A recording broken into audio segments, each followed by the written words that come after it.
Peace, peace, shalom, shalom. Sorry, I tried to put it on the Google Calendar invite that we were running behind. So hopefully all is well with everyone.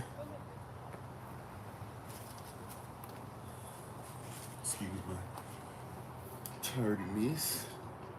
Let's see if we get this set up correct. Alrighty, I think we got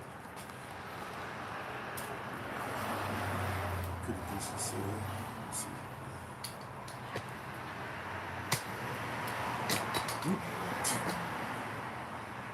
Trying to do too much. We'll go with what we got. All praises to the Most High, Yah. Thank you for being on with us. Appreciate you. Hopefully all is well. Trying to make sure everybody can see and hear me all right. Yes, no, maybe so. Can you hear us with me? Shalom, peace, peace. A lot of moving parts right now. But we're going to get started. Continue this dynamic series Holy Spirit's been giving us. It is windy, so prayerfully we won't have to deal with too much of that. If it becomes too much of a problem, let me know. Obviously, I can't hear what you guys can hear, so. Let's see. Okay. Sorry, you guys. We're trying here. Give me a second. All types of weird, wild stuff going on. Signal for a while, not one single device was working. So we know what time it is today. You can continue to move in y'all. As Minister Samaya Lorraine was on fire this for early rising Bible study session, as she was reminding us about, we're gonna keep it pushing and keep it moving. All praises to the Most High Yah. Alrighty. I think we're just about ready for them. Oh man. Okay. Alright. As I say, it's gonna try and give us some problems, but we're gonna do what we're supposed to do. Come on.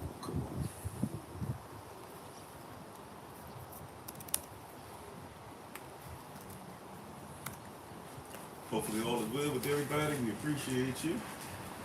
Thank you for being on with us. Thank you for joining us. I'm going to move. Well, we're going to stay where we are.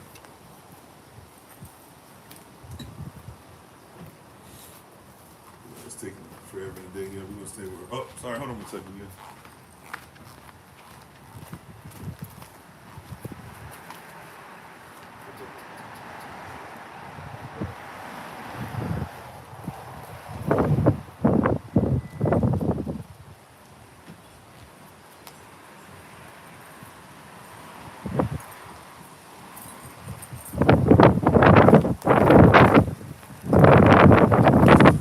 Okay, all right.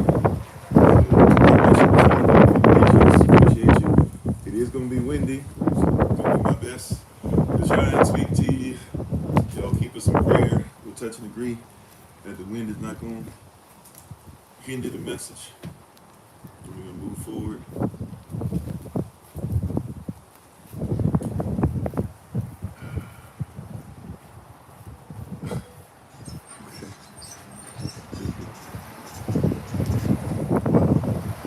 What's going on today, y'all? I'm trying.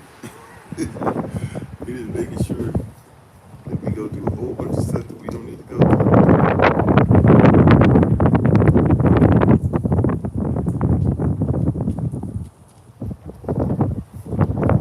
Oh, I get it. Okay, hold on. It's not even. Oh my greatness, it's not even in the right place. Hold on. Oh wow. Sorry, you guys. Hold on. So, I can't even see because the sun is all up in the screen. I kind of think I know what's going on, but I can't really see what's going on. Okay, I think we might have it finally. Well, anyways, we'll just get started. That's going to take a while to get loaded up and everything. All right, thank you all for being on. Thank you for your patience. Appreciate you. We'll go ahead and get started. May the words of my mouth and the meditation of my heart be acceptable in the sight He is our strength and our Redeemer, and it is in His name, which is His authority, that we pray, grace, proclaim, project, and protect. Today's message, Aman. Hola. ¿Cómo está? Bonjour. Je me Kofi, ça va? Ni hao, namaste, osaya, kituya, ohio, kasi, dut, Juan, Kipsa, Kipsamida, Aloha, Ciao, Ensemble, Akuaba, Madaase, Itase, Abarigani, Jambo, Mimini Kofi, Nina Faraka, Kukatana Nueve, Boker Tov, Boker Tav, Grand Risings, greetings. One I missed and I still don't have in my head yet. Privet. Bakwatav. Shabbat, I'm sorry, Bakwatav, Shalom. Barakalat Shem Anai, Vai, Chelik to Christ, Mashalom. Hello, everybody, peace. I am Pastor Kofi, Pastor of Seventh to Christ, where we are always changing lives one mind at a time, by being a voice of the voiceless and speaking the unspoken. We appreciate your presence. We always do. We're thankful and grateful for another opportunity to be in front of you, and an opportunity to fight all the stuff that's going on in social media, just to come on to fight even weather, and to fight even their enemies and stuff, to fight through, as Minister Samela reminded us, giving us stuff that's prophetic out of Zechariah and other places that's rising. We're thankful and grateful unto her for an excellent message and an excellent word.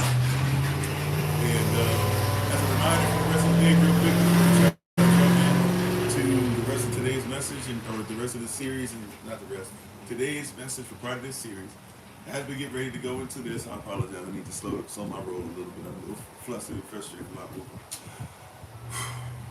As we get ready to come on and talk today and speak on the word and speak on the kingdom and continue to talk about this series that we've been in, real quick for the rest of the day, after this live session at 8 p.m. your time today, there will be a live session in the evening at 9 p.m. New York time, starting this Monday, every Monday from henceforth until otherwise. We are going to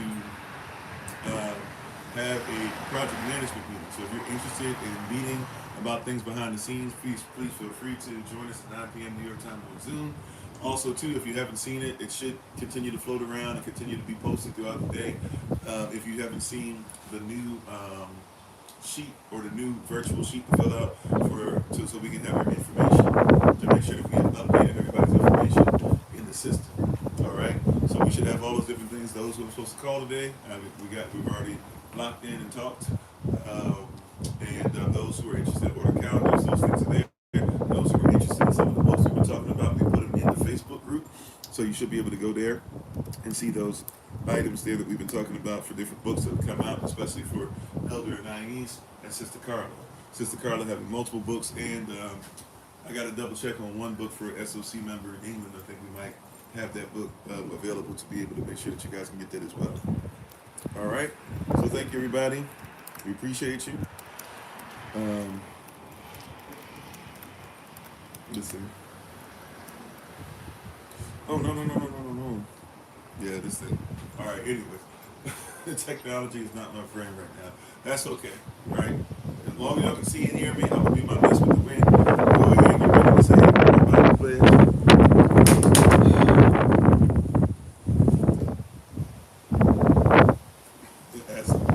As things are falling down all over the place, y'all just keep us in prayer. We'll see. Prayerfully, everything works itself out. But we'll get ready to say our Bible pledge together. Once again, I apologize for the music and all this stuff. Hopefully we'll be able to catch whatever's falling over. It's like it's going to be a lot of stuff going on. But we still give all praises and all honor to the Most High Yah. Thankful and grateful unto Him for what He's doing in our lives at SOC. Alrighty. So we'll go ahead and get started. You can just repeat after me as far as the Bible pledge is concerned. Bible pledge goes as follows. Hold on one second. All right. Bible pledge goes as follows. This is my Bible. This is my sword. In this will I trust. For Yahshua is Lord. No sword of God shall ever be heard. For this is my Bible, and this is Yah's word. Hashem Yekavach. Aman. His name is authority. Let it be done unto us. You may be seated. Go back to what you're doing in the presence of the Most High. I apologize. I didn't say hi. How's everybody doing? How you doing, Sister Mignon? How you doing? Um, so not that it matters, but you can't hear me. Okay, cool. Well, I'm talk, and if you're not able to hear me, hopefully that's what you can hear. But I'll do my best. How you doing? See Brother Jermaine, Elder Anais. I'm missing some persons. I can't go back so far. Sister Tamika, Sister Carla. And thank you, moderators. Like I said, we already have an issue. I'm going to try my best, especially because we're talking about the calendar today. So I know there's going to be a lot of questions. I'm going to try my best to catch as many questions as possible. But just being honest with you, the lighting issue, the wind issue, a lot of stuff going on that's making it a little difficult for me, as you guys can probably tell. How you doing, Pip Khalifa? How you doing, Tasha? How you doing, Sister Tabitha? Sister Deborah? Brother Cole, thank y'all for the like, share, subscription, hit the notification tab, any gifts, donations that you give, etc. Also, to the things that you do behind the scenes. We appreciate everybody. How you doing, Sister Judith? Double OG, Triple OG, Brother Darius, Big Chop, John Avery, and if I miss anybody, once again, charge it to my head and not to my heart. Once again, thank you. Just I'm saying the same thing over and over again. Let me get ready to calm down, and we'll get into this. Reversing the curse means revisiting the lie. That is what we're talking about today. Reversing the curse means revisiting the lie. That's our series, and we're going to focus on the calendar, right? The calendar, right? So it's important that we catch how the calendar works. And some of you have a little more history with the Hebrew calendar than others. It's really the calendar of origin for everybody, but we'll say it this.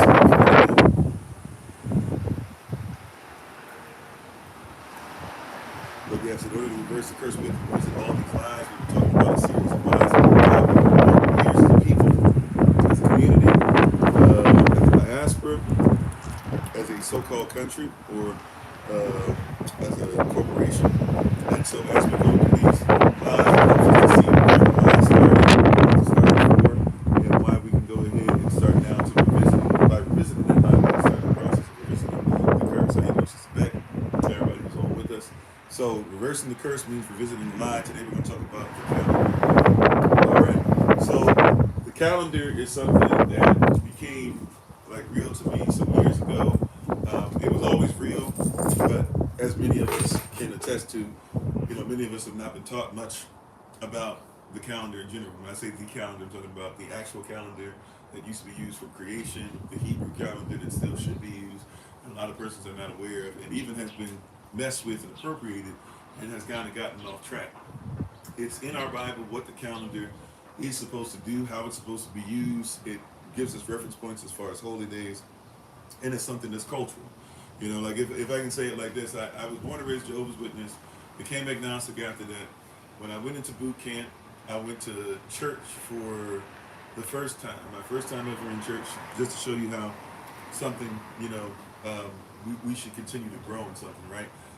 When I went to church for the very first time, at least the first time in my memory, doesn't mean I couldn't have been brought for some other reason, but the first time that I can recall showing up for a church service is actually at boot camp. I'm not sure if they still do this in Navy boot camp or not, but Navy, and I went boot camp Great Lakes, as pretty much everybody I think has to now. But in going there, of course, it's tough, it's rough. You're relearning things, you're being reshaped. They've cut your hair and everything. You don't look the same, et cetera, et cetera. You're becoming a new person. And as you're becoming a new person, one of the things that I think is very great that they do, even if we're not necessarily up on all the church stuff, that one of the things that they do is they give you a break and they say, okay, like you can go ahead and go to a church. They go to church service. They have like a praise and worship thing going on and everything. I can't remember if it was the Triple Threat that was doing it or not, or if it was some actual musicians that might be church musicians that they pay there or whatever. But it's like a whole little mini service, and they don't really preach the word. When the preacher or the chaplain comes in, his assignment is actually to ensure that everybody who's there learns how to listen to the chaplain. So it was a nice little break. That was my first experience in church. I'm not a Christian. I'm just saying, my first experience in church, that was what that was. And then after that, I went from church to the second time, unfortunately, or fortunately, depending on how you look at it, it was a funeral for my mother, in which my uncle actually was preaching. And when he preached, I've told him this story plenty of times. He doesn't even really recall it, but it felt like, at least at the time, he looked at me and he asked. He said basically, your mom has passed away, and she's been a great woman. What are you going to do, right? With what she's done to her, and to continue the legacy and to make her proud. Then after that, the next time I came was when I was wilding out. I was still in the military, and the old head, the elder, brother Gary came by. He grabbed me pretty much by the scruff of my neck and was like, "Hey, um, I'm gonna bring you with me." Also, too, because he needed a piano player, and he was a sax player, and he liked the piano player there. But whatever, we went over there, and so I learned.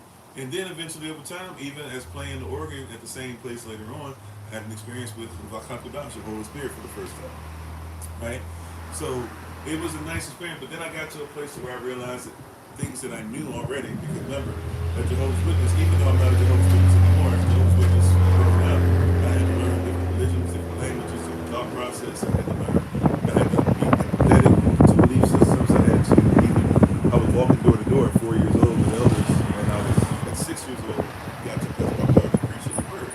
So I had to learn quite a few things, and so you would learn things and see things that I had learned, if nothing else. If Jehovah's Witnesses don't teach you anything else, I won't say they don't always tell you what to study, but it's like anything else. Some persons don't take advantage, but they're really big about trying to get you as much literature and trying to get you to expand your library and stuff like that. You'll learn how to study. Now, some choose to only study one thing, but you will learn how to be a student. And so, being a student and then taking some things on and having some stuff in my culture and knowing where my people come from and things of that nature, and being, eventually become Angelically Outward historian, I realized and recognized, we're not really being told the truth in a lot of this stuff, including even if I can literally read it in an English Bible, let alone talk about it in Greek, let alone talk about it in Hebrew, and even those who want to slip in Aramaic in there too. It's not saying the same thing. Why are we lying, or why are we not calling this out, or why are we celebrating holy days and things like that? And eventually it gets to a point to where I had to come out of that, and I had to step out, and I had to step out on faith, and I had to say, okay, if the truth is the truth, then I'm going to find it. That's right. I needed more, right? I needed truth. So my mom passes away when she passed away in the midst of all this I was already talking about, but when she passed away, she basically let me know she trusted me. And even before that, when I had became agnostic, it was while she was still alive, but she had let me know she trusted me with the truth. She had taught me since I was a child what the truth was. Okay, is that all you got, Potter? I appreciate you. All right. So in all those different things, we have to learn that there's growth and things that we do, places that we have to go, et cetera, et cetera. And the Most High is in fact with us, right? And He's teaching us and He's growing us. And that includes in my walk, realizing that a lot of the stuff that's in the Bible is a lot different because of the culture. Come on, stop being classes, how you doing, big sis? Right? How's everybody doing? How you doing? You out of the way? Thanks for being part of the community. Right? So with all this is going on, how you doing, Raphael? So, and all these things that are going on, I came to a position in life, and I started recognizing, yes, I need to, live the truth. And if I'm going to walk circumspectly, which if you study that word circumspectly, literally it's saying in the circumstance, be the target, don't miss the mark, don't sin, be righteous, get it right. So if I'm going to walk circumspectly, then I had to start walking 100% in the way, or at least as much as I could as I'm learning as time progresses. I ain't doing Brother Dwayne. And so one of the things that eventually I had to realize is the calendar that we live by is a lie. Right? The name of the series is Reversing the Curse, means revisiting the lie. And so if you're living by January, February, March, April, May, June, July, August, September, October, November, December, you live by a lie. Right? Before somebody says, wait a minute, I don't like where this is going. What you talking about? Can you show me evidence? Okay, we'll get it for you. But I just want to let you know, right, that you're going to have to realize that you might have been living a lie. Right? Just like a lot of things. A lot of you thought that America was a country. But according to the United States Code 28 U.S.C. 3002-15 subsection A tells you it's not a country, it's a corporation. Subsection B tells you it's a trust, and it's a board. That's why you have a board of president, vice president, secretaries, right? Trustees, right? Treasurers, Congress members, cabinet board members, right? This is a board, it's a trust. And also too, it's tradable, according to subsection C. And who is tradable? Who is it that they make money off of? Whose name or supposed name do they make money off of? They make money off of yours. Right? So this might seem like a shock to the system for some, but the reality is this is actually the truth. Is that you live a lie when you live in January, February, March, April, May, June, July, August, September, October, November, December. It is definitely not of your culture. If nothing else, if we can say nothing else, we can definitely say with certainty, with sincerity, with a surety. How you doing, Brother Jay? How you doing, Janelle? We can say with a surety that this is not our culture, and the calendar that you go by is not correct. First things first. The calendar that you go by is has gone away from what it's supposed to be. First of all, see, we have to let's do this, because if we don't go to for some of us, if we don't go to somebody Eurocentric and say that they're the standard, then they won't believe that what you're saying is a standard, right? So let's do it like this. Roman Catholic Church. I'm looking for a name. Who is it? Somebody help me. The man who nailed the famous script or letter or whatever on the door. I'm trying to say Calvin. It's not Calvinist I'm talking about. Who am I talking about? Not Calvin. I'm talking about. Holy Spirit, help me in this place. Martin Luther. For Lutherans out there, you take great pride in this, even though you twist this a little bit too, right? For the Lutherans out there, Martin Luther never stopped being a Roman Catholic. However, he had many issues with the Roman Catholic faith, right? Famously, he has a whole list of things you can see for yourself and study to see what he says, but specifically, he had quite a few issues, one of which was the issue with the Roman Catholic Church changing Shabbat, or changing the Sabbath day, right? And another, he realized they were changing the Sabbath day because they were trying to change the way that the Most High created the heaven and the earth, at least as far as telling you something different.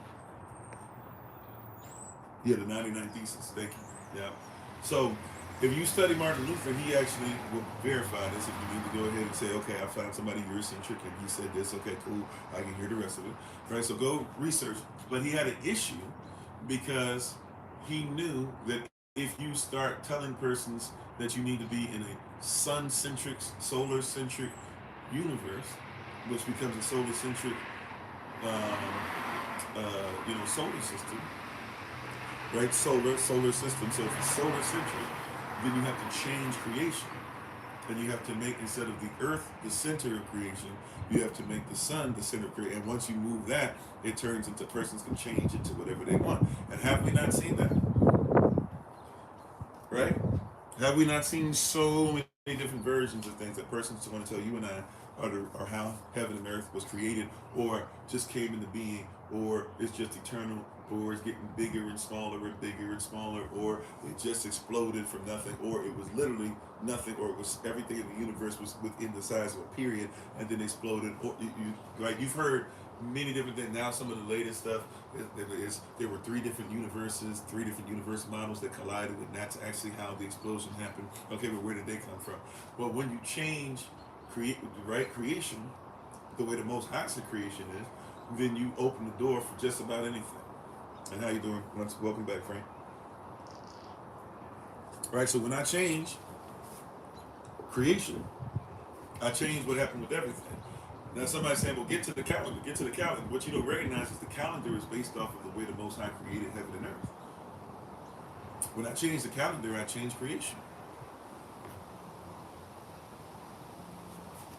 Come on. I'm going to say it one more again. How you doing, patriotic? If you change the calendar, you change creation. So if the calendar is a lie, matter of fact, watch this.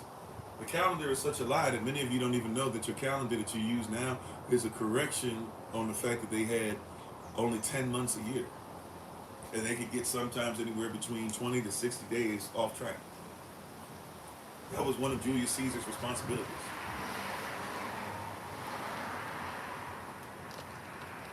Right, we're headed toward Yom Dalet, the fourth day, exactly, right? So once again, if you're not willing, I want you to hear this. See, somebody presents this, and we hear from a lot of persons who are always the persons, well, I didn't do it, it doesn't matter. Well, that's what we say now. Yeah, but if you live by a lie now, it still means you live by a lie. How you doing, Jane Lee? Did anybody catch that? If you live by a lie now, or you live by yesterday's lie, are you still living by a lie?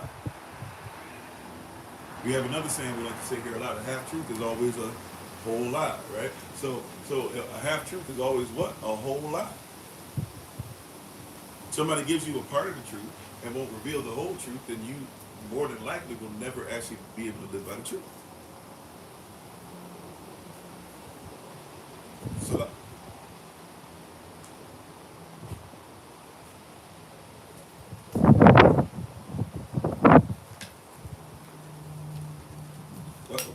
sorry. So in all the stuff that we're speaking on, we got to realize that somebody's been lying to you, and somebody's been giving you all these other things to live by, rather than living by righteousness, rather than living by right lawful standard.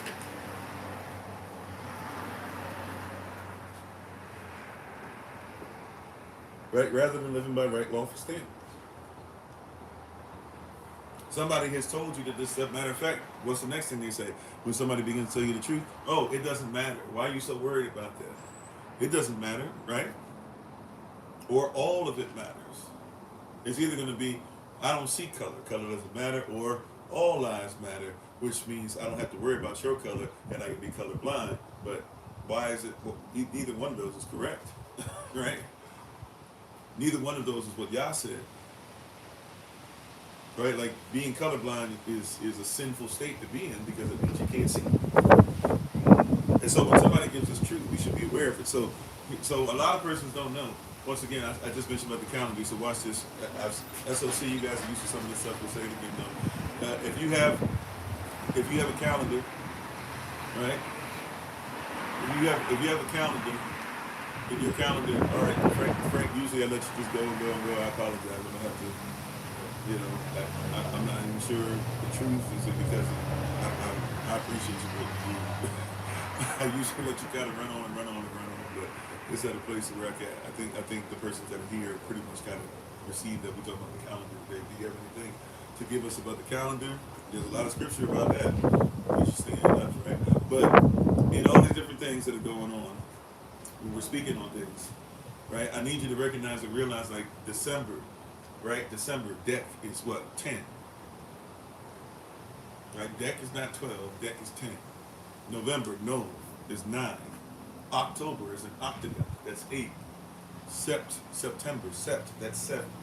Right? Then what happens, you have Augustus Caesar, who's given, that's why you say August instead of 6.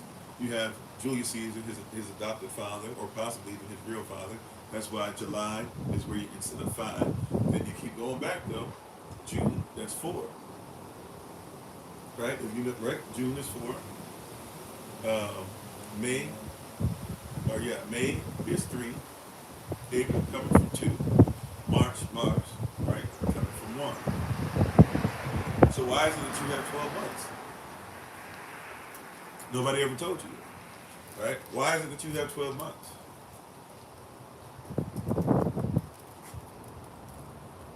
Right? Why is it that you have 12 months?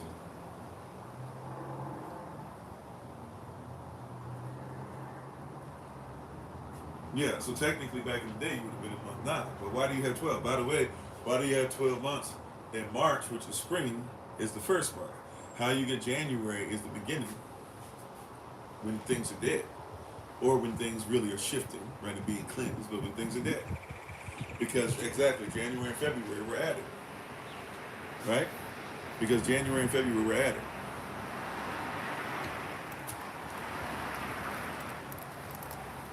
Sorry. So, you have to realize that you've literally been going by something that doesn't even make sense. You have 2 extra months that were added. Now, this happens because basically you had Julius Caesar got schooled on the calendar when he went down to Kemet, or at that time really Egypt, under the Ptolemaic dynasty, where the fight was going on between Cleopatra, Cleopatra's sister, and Cleopatra's brother, for who would be in charge of the throne. And when Cleopatra and Julius Caesar got it on and everything, and he stayed there for a while, he realized they had an actual calendar that was closer, right, and it was more steady. And so to make their calendar that they have match up better, he just simply took or added 2 months to make it about the same as theirs. The Kemetic calendar is different than what we're going to talk about too as well. So we won't focus on that. But if you'd like to research that, feel free to. Maybe we can even talk about it on Patreon sometime or something if you guys would like to. How you doing, Anthony? Shalom to everybody. Peace, peace, peace. Right? How you doing, Brittany? Thanks for being on with us, Grand Rising to you. How you doing, Michael? Everybody coming on all the different platforms. We appreciate you. Thank you so much. We honor your presence today. Shalom, peace to everybody. May you have all power to rising behind you and know that your day is already finished in Yah. So in this series, we're talking about reversing the curse means revisiting the line, focusing on the calendar. If you're going to speak on the calendar, you have to be honest about the fact that the calendar is basically a hoax or a lie. So the reason why there's 10 months is because, and you'll even see this with Rome and Greece as well, but Rome especially specifically is what I'm talking about, focusing on, that they got to places to where the calendar was so off that they would rest until it got fixed. And they would have to shift it, like we said, sometimes anywhere from in between 20 to 60 days. Right? They would get that far off. So a lot of times when you hear in history, so-and-so fought this person, and so-and-so fought this, and this battle was done on this date, or this battle was done on this date, nobody's 100% sure when those actually, at certain points, nobody can actually tell what days those are on, because then they have to shift the calendar to make those work. So just because you're saying that the calendar happened here doesn't mean it actually happened there, at least within that year, or within, a 60-day or so space, which could affect a year, 2 year space, could affect a decade space. So there's a lot of stuff that we see in the story of mankind. That's why you hear a person say, we think that this might have happened between this and between this. It's not always because we don't know for sure about that date. It's actually, we know it happened on a date that was recorded, but according to Roman calendars, until they were corrected, at least closer to being corrected, the dates could have been all over the place. For example, one time Julius Caesar, during one of the civil wars that they had, was basically, I guess you could say it was one main civil war, but it's technically a bunch of little civil wars. Julius Caesar was dealing with one of the fights he had, and went against another Roman general. The Roman general didn't fight because it was a time of year where they were supposed to rest because of the deities that they worship. Julius Caesar takes advantage and then attacks him. And then before anybody can say anything bad about it, he's the person that's supposed to correct the calendar. So before anybody can say anything bad about it, he then corrects the calendar and says, oh, no, this is the date that it actually is. Right? So even the calendar is used to be able to get person's power. Right? Even the calendar itself is used to take power from persons to be able to move it and do all these different things. You said you don't know why the Most High created evil. Well, I'm talking about the calendar today. We do. If you would like to come back on Thursday and Friday from about 8 a.m. to 11:30 a.m. New York time, there's Q&A day coming up for us. The days. So you can go ahead and ask whatever you like. I'll say this. As far as evil, the Most High doesn't create evil. Evil is living in reverse. L-I-V-E, E-V-I-L, right? When you decide that you want to be outside of righteousness, what's outside of righteousness or outside of the Most High is evil. So for example, if this was a cup of sugar, I could pray over it all I want. But if I try to eat the whole cup, I'm probably going to have some health issues.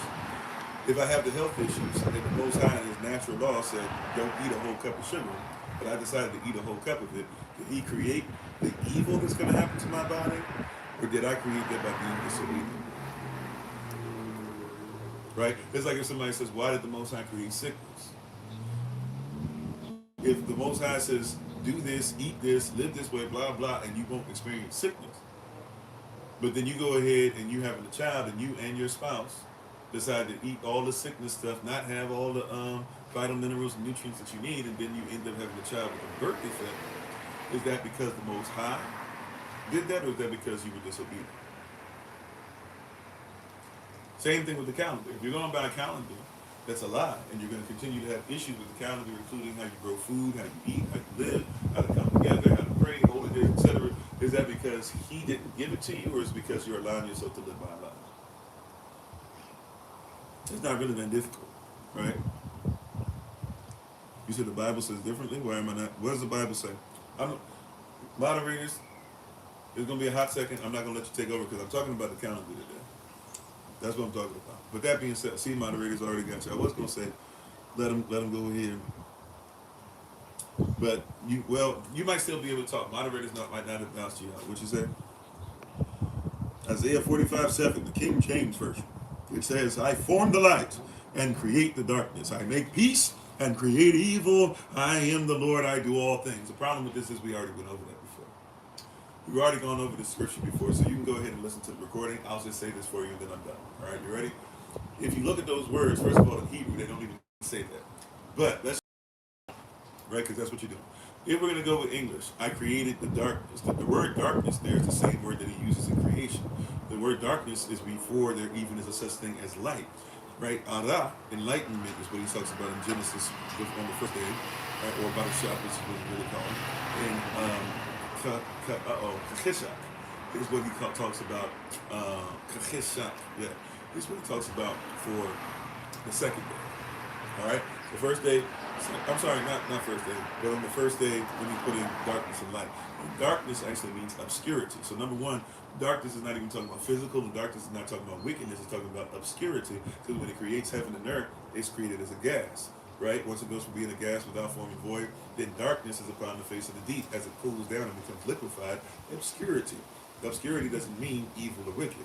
Now, when you get to the word evil, well, I'm not going to let you get me too far off, but I'm not going to be able to answer this sufficiently without going there. Let me just go ahead and go to the scripture. Right, Isaiah 45. I can't remember. Is that 45:17? 45:7. Right? 45:7. Oh no, now my stuff's not working. Of course. Okay, here we go. Isaiah 45. And we'll go to verse 7 real quick, and then I'm going to focus on the calendar. You ready? And I'll talk more about what I'm talking about if you would even give me a chance. I'm actually going to talk more about that later on, but let's go ahead and jump there. 45:7, I formed the light, etc., etc. Now let's look up this word evil. You ready? And let's look up the context, because we have to then read the scripture, not just focus on one verse, so we can go ahead and say, see, this is what I wanted to say. So number one, that word evil there, right, is the word, is really the word ra. Right? Now, some would actually say it should be ra'ai, because it has an eye in it, right? So it's not actually ra like the sun, but it's ra'ai. Now, the eye here, it says that it is what? It is displeasing. We can say bad, even though bad in Hebrew means alone. But we can say bad, if you'd like to say that, or disagreeable, or malignant. So you're saying, okay, he created. Now let's read the scripture with that context that we literally just looked up with real quick. Right? Isaiah 45, verse 2. I will go before thee and make the crooked places straight. I will break in pieces the gates of brass and cut asunder the bars of iron. And I will give thee treasures of darkness, obscurity, from obscure places. Look at the context. From obscure places that you can't see it from, I will give you treasures, and hidden riches of secret places, that thou mayest know that I am Yahweh, I am Yah, right, which called thee by thy name, the Elohim at Yechad of Israel, right? I will give you these things. Watch this, verse 4. For Jacob, my servant's sake, Israel, mine elect, I have even called thee by thy name. I have surnamed thee, though thou hast not known me, though thou hast decided to stay away from me, not be intimate with me. To know means to be intimate, to be married, to be, and sex is marriage, marriage is sex. Verse 6. Since you haven't known me, that they may know me, right? I've named you, and this is my name. I want you to know this, and I'm going to give you riches from obscure, dark places, that what? That they may know me from the rising of the sun and from the west, and there is none beside me. Why? The rising of the sun rises in the east. It's going to set in the west. So everything in between, that everybody may know me, In the obscure places, the dark places, the places that people swear you can't get anything out of, but in those obscure dark places, I will help you out and get and bless you in those places. I am Yahweh, and there is none else. Right now, verse 7. I form the light. I form Ara, which is the word not even physical light, it's enlightenment. I form Ara, I form the light, and create darkness. When I created everything, I created obscurity. Once again, that word darkness in creation, bara, right? We're talking about bara, create. We're talking about darkness, obscurity, which is kakhisha. It's not talking about what you're talking about. The context is that in the obscure places I create, and there might be places to where you might not be able to see the separation of light and dark yet, but I will bless you and I will name you and I will make sure my name is great from as far as the light hits on both sides, whether it's rising or going down. In the midst of everything, you will always know who I am. And others might elect to see this or think that the obscurity is evil, but it doesn't mean that what I have for you is not what I have for you. That's the context. That's the context. Anything else, we just add. How you doing, Minister Samantha Ray? I'm gonna say it. Excellent word. That word was mostly needed. So I'm done with that part. We're gonna focus on the calendar. But see, if I give it enough time, we actually get answer those questions. It's not Q&A today. So you actually had something along the lines of what we were talking about. But yeah, that's the context of it. So when somebody goes into, oh, this and that or whatever, he literally says what he creates, going back to creation, he creates light and darkness. But once again, if you're lied about the calendar, you're lied to about creation. And many of you have a thought process that's coming with this is not matching Yah's creation. Therefore, you're trying to question the Creator without knowing how he created things, including the calendar. And in this series called To Repent to Person, visit the line, we're focusing in specifically on what? We're focusing specifically on the calendar. Right? So, if allowed, I promise you we're going to hit certain things. But that's what I'm saying. We're so busy saying these and be like, see, you got to match up with what I'm saying. It's not about what you're saying. It's not about what my opinion is. It's about what the word says. Right? Praise God. The trolls are relentless, but that means that we're growing. So we're thankful.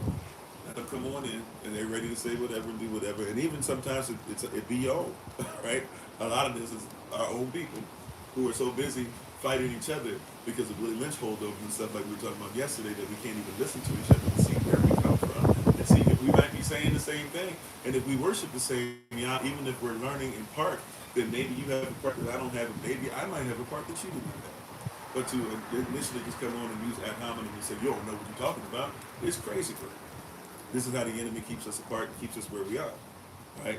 But I'm okay with not using my opinion. So I know what these words mean. Etymology, right? Before you discuss, so that's the second or third time recently somebody brought up Isaiah 45:7. And just so whenever anybody brings that up, realize, oh man, he said he created. Why did the Most High create evil? He didn't say he created evil. He said he creates things in obscurity, and a person can get off track. But I have things for you that are for you. But if you decide to go outside of His will, then yeah, if you do something the opposite of what He did with His creation, is it not evil? How you doing, Minister Elisha? Stay praying for you this rising. Glad to see you on. How you doing, Andrew? All right. So what the Most High has for us is for us. And this is why we also teach here that the Word of Yah is not for everybody. That's something that helps me out through a lot of this stuff. Because for a lot of persons, you guys think that the Word is for everybody and therefore we're supposed to use what everybody says about it. No. You got to know your culture. So back to the calendar. We've kind of been so let's just focus on it. So back to the calendar. In our calendar, we're going on to how you doing. Thank y'all for the love. Right? In all the stuff that's going on in regards to our calendar, and I want to make sure, when I say our calendar, really it's Yahweh's calendar. I'm talking about the original calendar that is for everyone who is of us who decides to be on righteous timing, right? And eternal timing, because the calendar is not just for you to only see time, it's also for you to see eternity. Because if you don't realize, the calendar was made before sin, and time, right, existed before sin, but death had no power before sin, which means that we were supposed to use a calendar eternally and not have heaven nor earth pass away. But now, because of sin, we're using a calendar in time, a time that will pass away in eternity. excuse me, so that a new time, back to sinless, will happen again chronologically speaking, so to speak. How you doing, Sister Snap? Grand rising to you. If the babies are watching, and if your husband's around, much love to everybody. Right? So today we're talking about the calendar because it's important. Once again, if I change the calendar, I have to change creation. Now, I want to make this clear. Once again, this is not Kofi's calendar. I've heard plenty of persons say this, and I want to address this one more again. Right? This is not an SOC calendar. SOC lives by this calendar, but this is not an SOC calendar. Okay? The first time you found the channel, praise it. All right, how you doing, Brittany? We're glad to have you. Come on, feel free to be on. And if you like what you see, come back for more. If you want to be part of stuff that we're doing around the world, feel free to join up. We'd love to have you. But thank you for being on. I appreciate you. Right? So I want to make this clear. How you doing, Night Owl? Thanks for being part of the community. I want to make this very clear to you. Right? I want to make this very clear to you that this is not an SOC calendar. This is not Kofi's calendar. This might be difficult for some of you to hear for the first time because maybe you're not aware of it. And I actually meant to bring my copy of the calendar from home, even though you would have seen it backwards on your screens. But that's okay. Prayerfully, I'll be able to give you enough homiletically that you might be able to see it. Hey, how you doing, Sister Jennifer? So, and we had a bunch of Jennifer. Sorry, so I'm going to say Jennifer Phillips for now. Right? But how you doing? So, in all the different things that are happening, right, this is not my calendar. Now, I want to make it a point, too, to teach this, that especially when it comes to Shabbat, and especially when it comes to the so-called Julian or Gregorian calendar, which once again, Julius Caesar adopted some of the stuff from Kemet, came up with a calendar close to what you use. Later on, you're going to see a Gregorian calendar, the same thing. It's pretty much the same thing, but by Pope Gregory, right? So that means it's a Roman Catholic calendar, so you're using a Roman Catholic calendar. When you hear these terms, Julian and Gregorian, that's what I'm talking about. And also, I want you to know that we do recognize that we are in the world, but what? Somebody help me out with that next part. I want to make sure we're all on the same page, right? And thank you for being on all the different platforms. We're in the world, but we are what? We're in it, but we're not of it. Amen, Brother Alex. Right? We're in it. Amen, Sister Mignon. Amen, everybody. We're in it, but we're not of it. All right. So if I'm not of it, I realize that I have to deal with stuff in the so-called Gregorian Julian calendar, but also I'm not of it. So I should make sure that I'm aware of how to be not of it. Just like, and remember the word world, even in the Greek, the word world is cosmos with a K. Now what is C? It's not C-O-S-M-O-S, my fingers are frozen, but it's K-O-S-M-O-S, right? I know a little sign language, right? So system, when you're in the world, you're in a system. But if you're not of it, you're also not of the system, which means that I know how to deal with the system. I know how to do business with the system. Right? I know how to operate in the system, but I'm also not what? Of the system or beholden to it. And how you doing, OTR? OTR, excuse me. Thanks for being on with this. Thanks for sharing. Right? So it's important that we catch that because that means even though we're teaching about the calendar, you're going to hear me say things about both calendars. Somebody might be like, why are you talking about both? We're only supposed to live by one. The goal is to live by one privately as much as you can. Right? Be in the public, but not of it. Be private. The goal is to be as private as possible, but it doesn't mean that obviously we don't deal with being in this wicked system.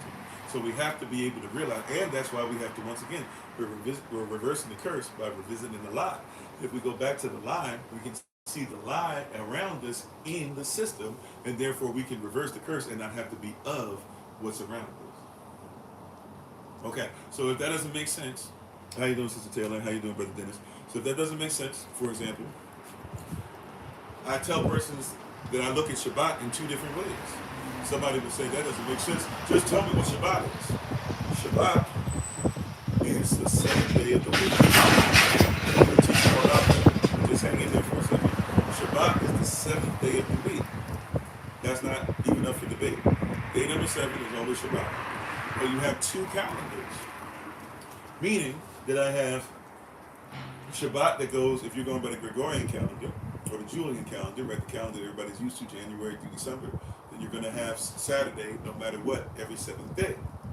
if that's what the system you're in, or if you have a job, or if you're in a position to where you just can't do anything different, then please celebrate Shabbat on that seventh day. Okay?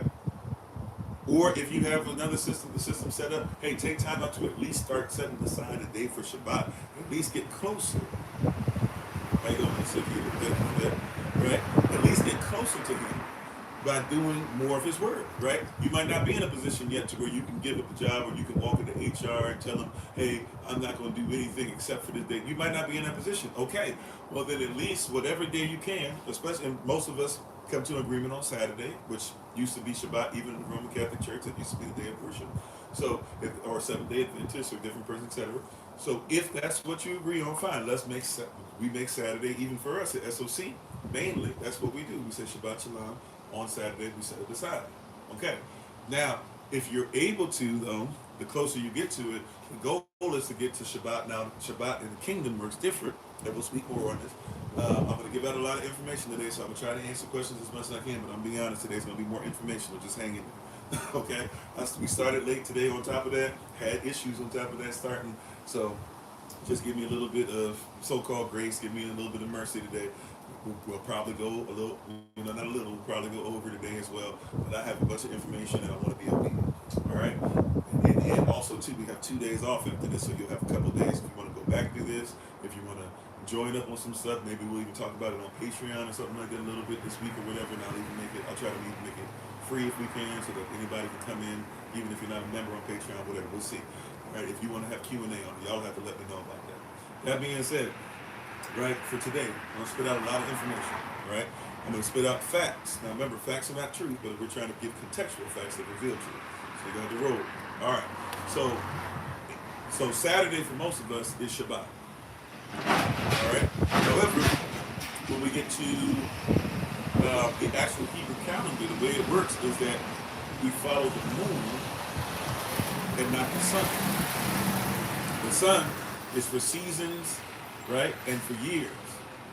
Really more so for seasons. The seasons tell us what year we're in, right? But the moon tells us what month we're in if we're talking about the calendar, the Hebrew calendar, the original, the Chava's calendar. All right? So, which means we actually start with the moon rising. So, for example, for us, if we say Shabbat Shalom, we start saying Shabbat Shalom to you on Friday evening, because it's the evening to the rising. It really wouldn't even been evening. It would have been it would have actually been the darkness, right, to the rising, because there's no such thing as evening yet, because there's no moon until the fourth day. So the language actually originally would change. Those of you who are going to get the book that I'm finishing up, you'll see that in the book, to where we have basically it's going to be a book about the first 5 chapters, right? But when the sun sets is actually when our day begins, right? So it's really the setting, or it's not even the setting of the sun. It's really the darkness to the rising, which for us actually are 2 words, as I was saying earlier, which is the obscurity,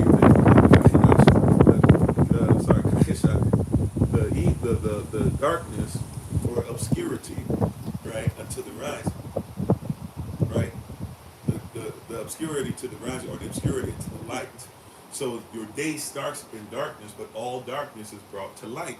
So our days actually start with the moon. Our month, therefore, starts with the moon. Matter of fact, if you just think about it, moon, month, it's the same thing, right? So when somebody says it's the month of, they're actually saying it's the moon of. This is why it's a lie, some of the stuff we're saying. So we're gonna get into it. But does that make sense there? I'm so serious. I'm going to throw out a bunch of information today, but I want to make sure that we're on the same page, right?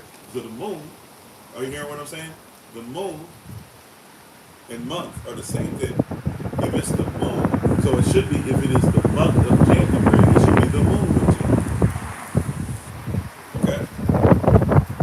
Right? If it's the month of October, it should be the moon of October. If it's the month of July, it should be the moon of July. That makes sense, right? Okay, makes sense? All right. So if that's the case, then why is it that the moon changes in the middle of your month? All right, I just wanted just catch it now. How you doing? How you doing, Kevin? Right? Why is it that the moon is changing in the middle of your month? If the moon right? Month is moon. So it should be the moon of January, the moon of February, the moon of March, the moon of April. So why does it change?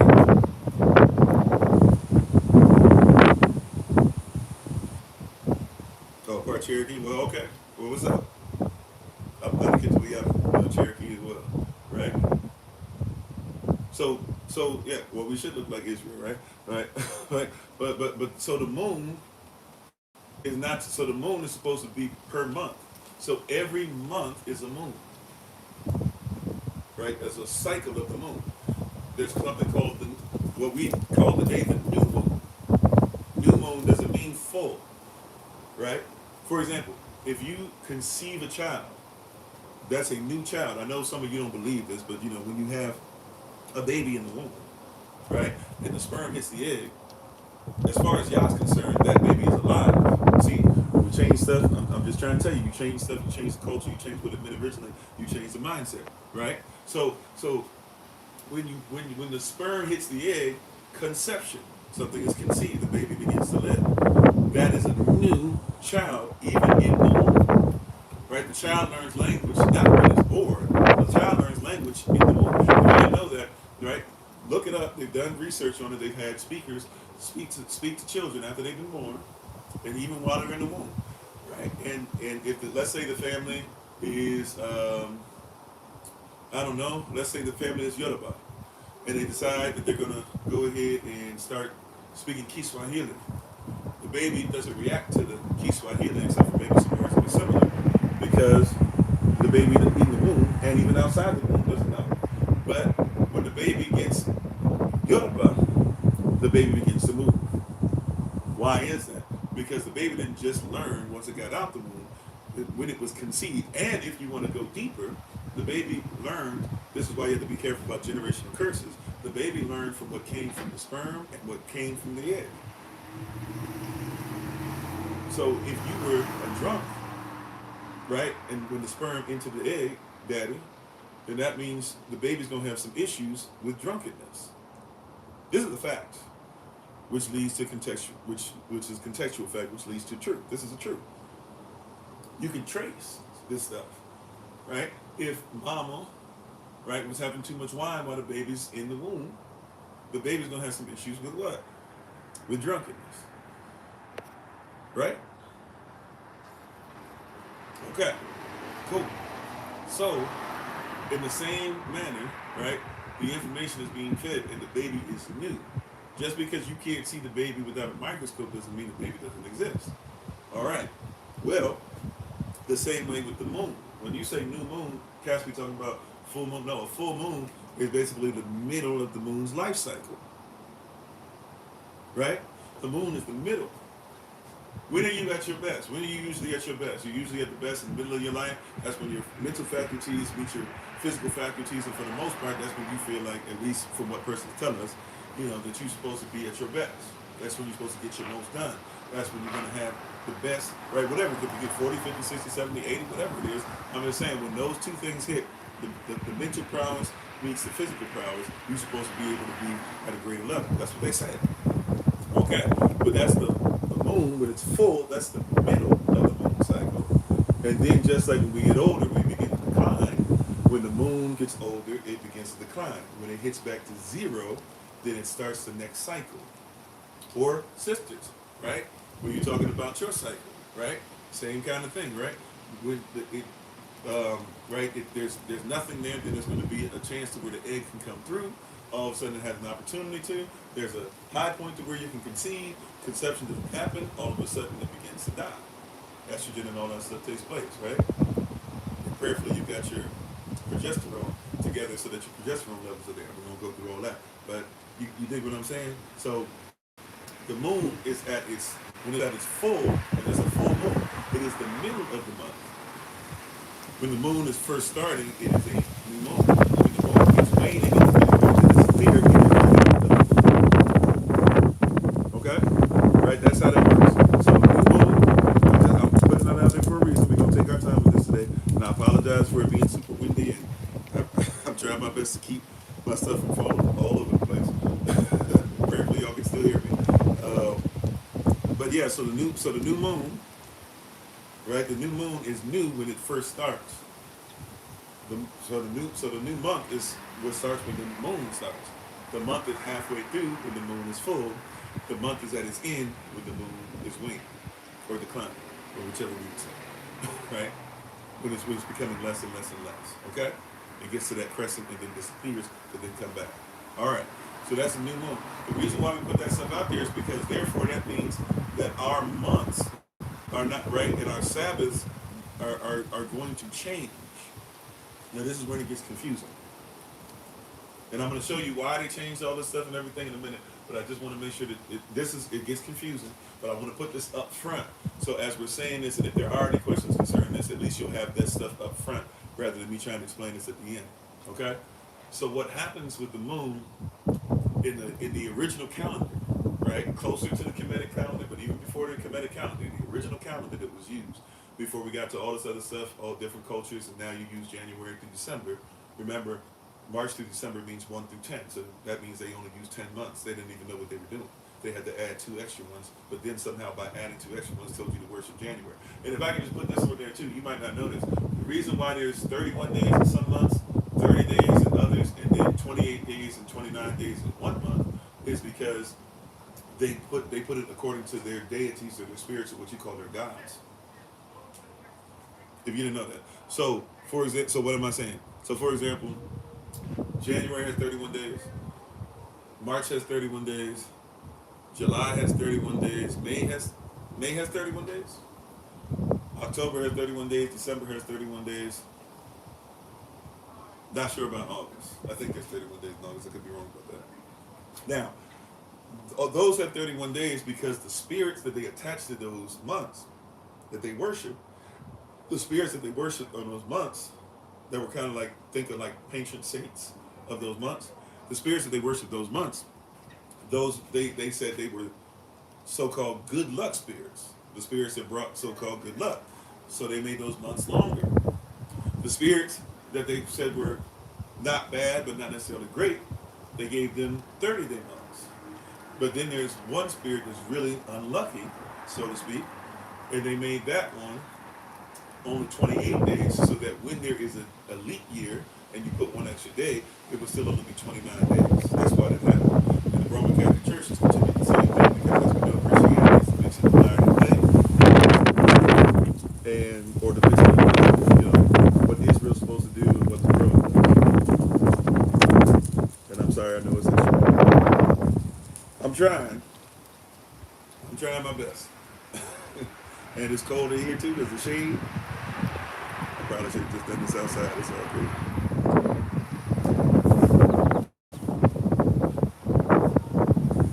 All right. So, all you hear is wind. Okay. Did anybody hear what I just said about 31 days through? I can kind of see on here when the sound goes up and down. Did anybody hear what I just said about 31 days? I'll say it real quick. If I get to a point to where you guys can't hear, just let me know. So if it's 31 days, if you're in the months that have 31 days, are because they have 31 days simply because of the fact that they have those are supposed to be the good luck spirits, right? If it's 30 days, it's because they're so-so spirits. And if for 28 days, or which also could be 29 days, February, that's the spirit that's supposed to be bad luck, so to speak. Okay? That's why those exist in that fashion. Not because they're righteous, not because it's the way it's supposed to be, not because it actually is following the pattern of the moon. That's the reason why those months are like that. Okay? All right. So, now that we have that part together, we move now to realizing that means that if we go by the moon, right? If we go by the moon, a month can have sometimes 29 days, usually going to be 30 days or 31 days, depending on mathematically what's going on when the moon is at zero visibility. Okay? So that means that if you're using the month as the beginning of you're using, remember, moon and month, same thing, basically, same word. So if you're using moon and month, right? You said then it should be 5 weeks in a month plus 2 extra days for the equinox. Is that correct? No, not necessarily. No, it's not necessarily how it works. But I see what you're thinking. I see why you're thinking that, right? So this is how it actually works.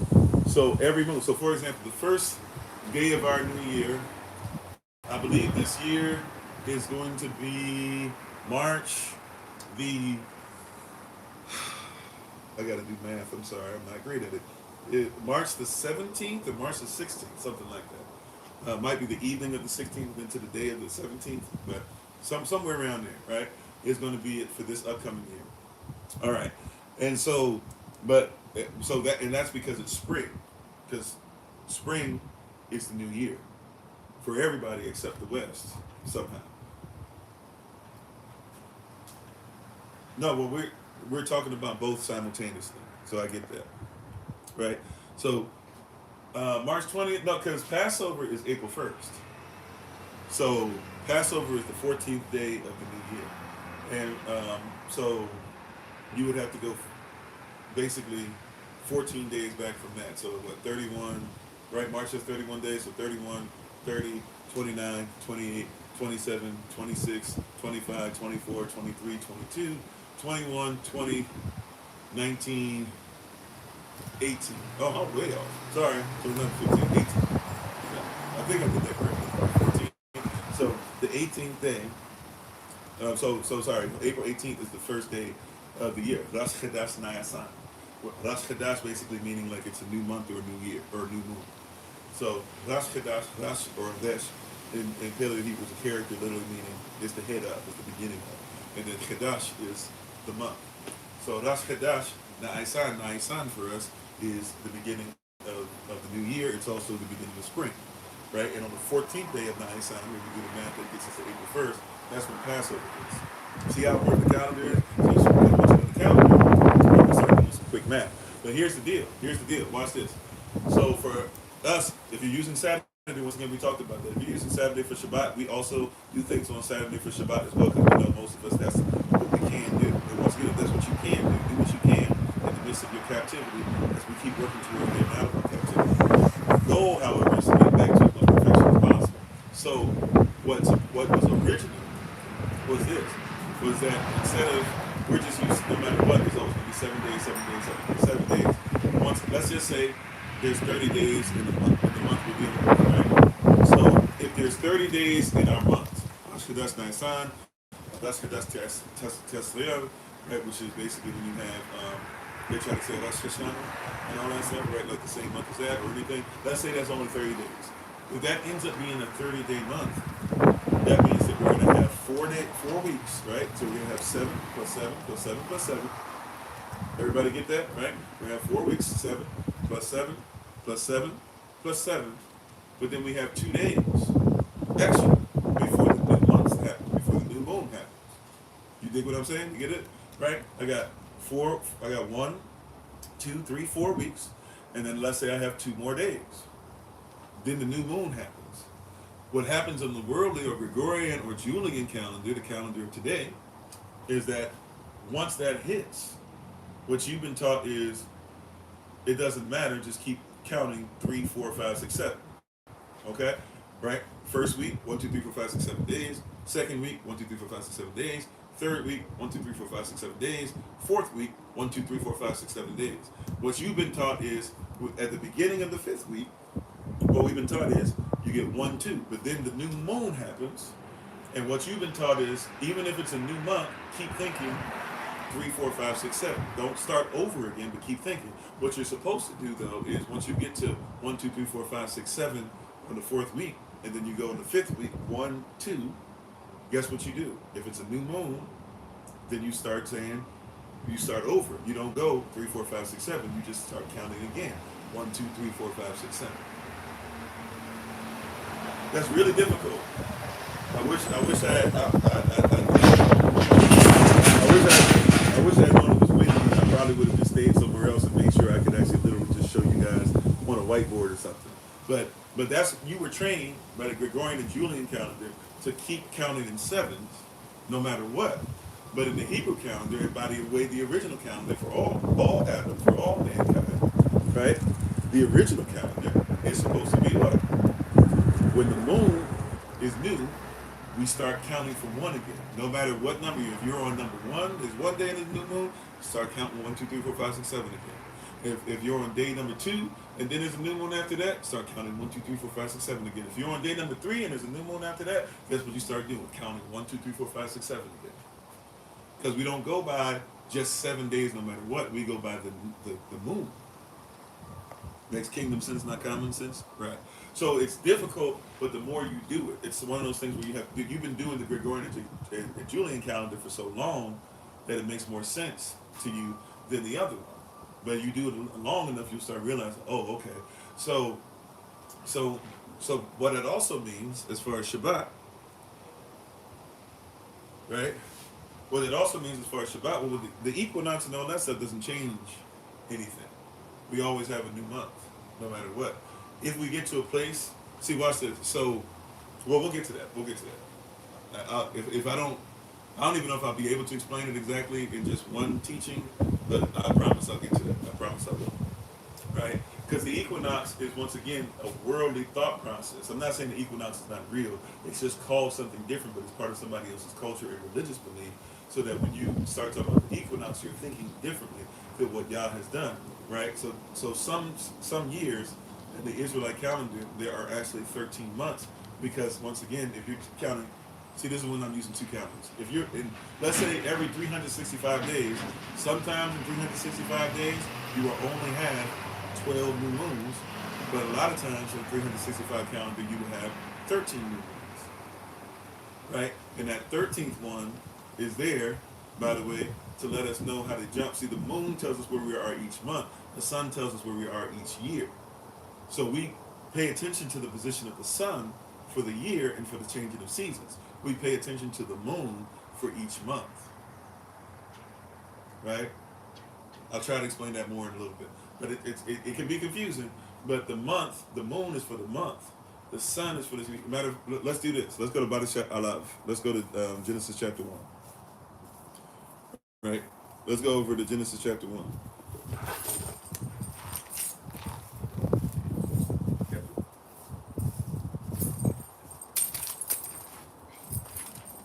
Let's go to Badashat Alav. Let's go to Genesis 1.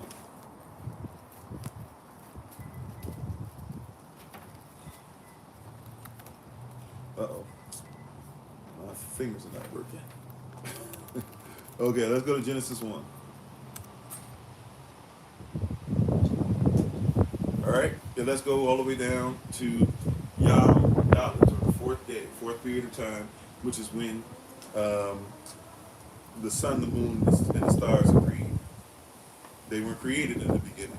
When God said, let there be light, once again, that word light in the beginning is Ara, which means enlightenment. Later on, he's talking about the luminaries.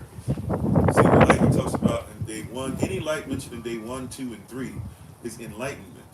Technically, even the light we see now is enlightenment, but these are from luminaries. Okay? So the earth, and this is one of the things that we have to look at as well. If you've been taught the calendar, remember the calendar is based off of somebody's belief system on how the earth was created.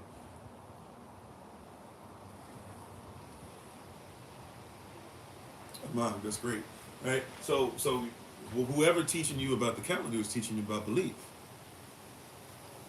You said you use Enoch and Jubilee version? Okay. Enoch, Jubilee, Genesis, they say the same as far as creation, as far as calendar, as far as moon, as far as stars. Right? Depending on the version you're reading. That's always a key point too. But so there's no disagreement really there. But that being said, so when you go to, I'm sorry, Badashat Aleph at Badashat Aleph at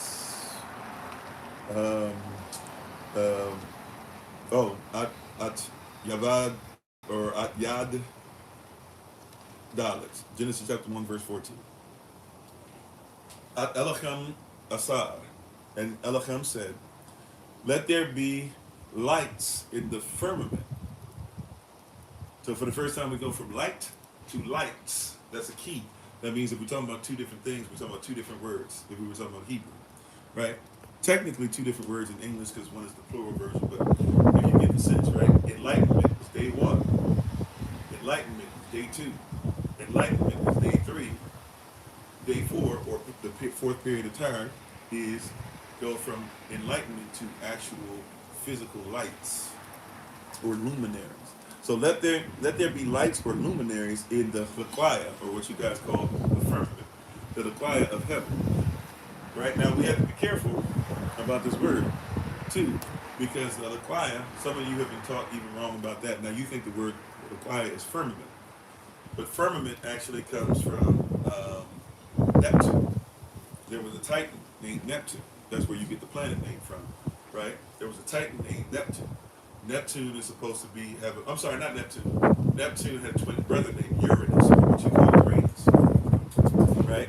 And Uranus and Neptune were both supposed to have come from immaculate conception from Gaia. Gaia herself didn't even come from immaculate conception. She just appeared along with 6 to 8 Titans, which by the way is where they got that from Lord of the Rings. For Lord of the Rings fans or persons who have read it, you know about that, right? So that's where they actually got that thought process from. That all of a sudden, boom, there was just these, Sauron and all these persons that existed, and then others were birthed out of them. Well, that's what happened with Gaia. Gaia is supposedly one of the Titans that just came to be. Gaia ends up having immaculate conception. She has Neptune, which is the water, right? The so-called water on the ground, and then Uranus, the water in the sky, what some people call firmament. So that's where that word comes from. The reason that firmament is supposed to be a hold over firmament, that Uranus, right, the son of Gaia, and Gaia then become husband and wife, and begin to have relations. And out of their union, the belief is that Gaia gives birth to Titans, including Kronos, right? Gaia and others are realizing that Kronos is wilding out, right? And Kronos, who's wilding out, decides that he's going to help get rid of his tyrant father by helping his grandmother to make sure that they get rid of Uranus. So what they do is Gaia and her husband Uranus start having relations in bed or whatever, and she's on her back and he's on top of her or whatever, and then Kronos comes in while they're doing that behind them, sneaks in and basically castrates, for lack of a better word, his brother Uranus. Uranus's body fades away and becomes what you call today the firmament, right? All you're talking about is a Greek version of what actually happened in creation, right? So these are persons who, when you're hearing these stories, you're hearing stuff about, we don't think about that this is really belief systems.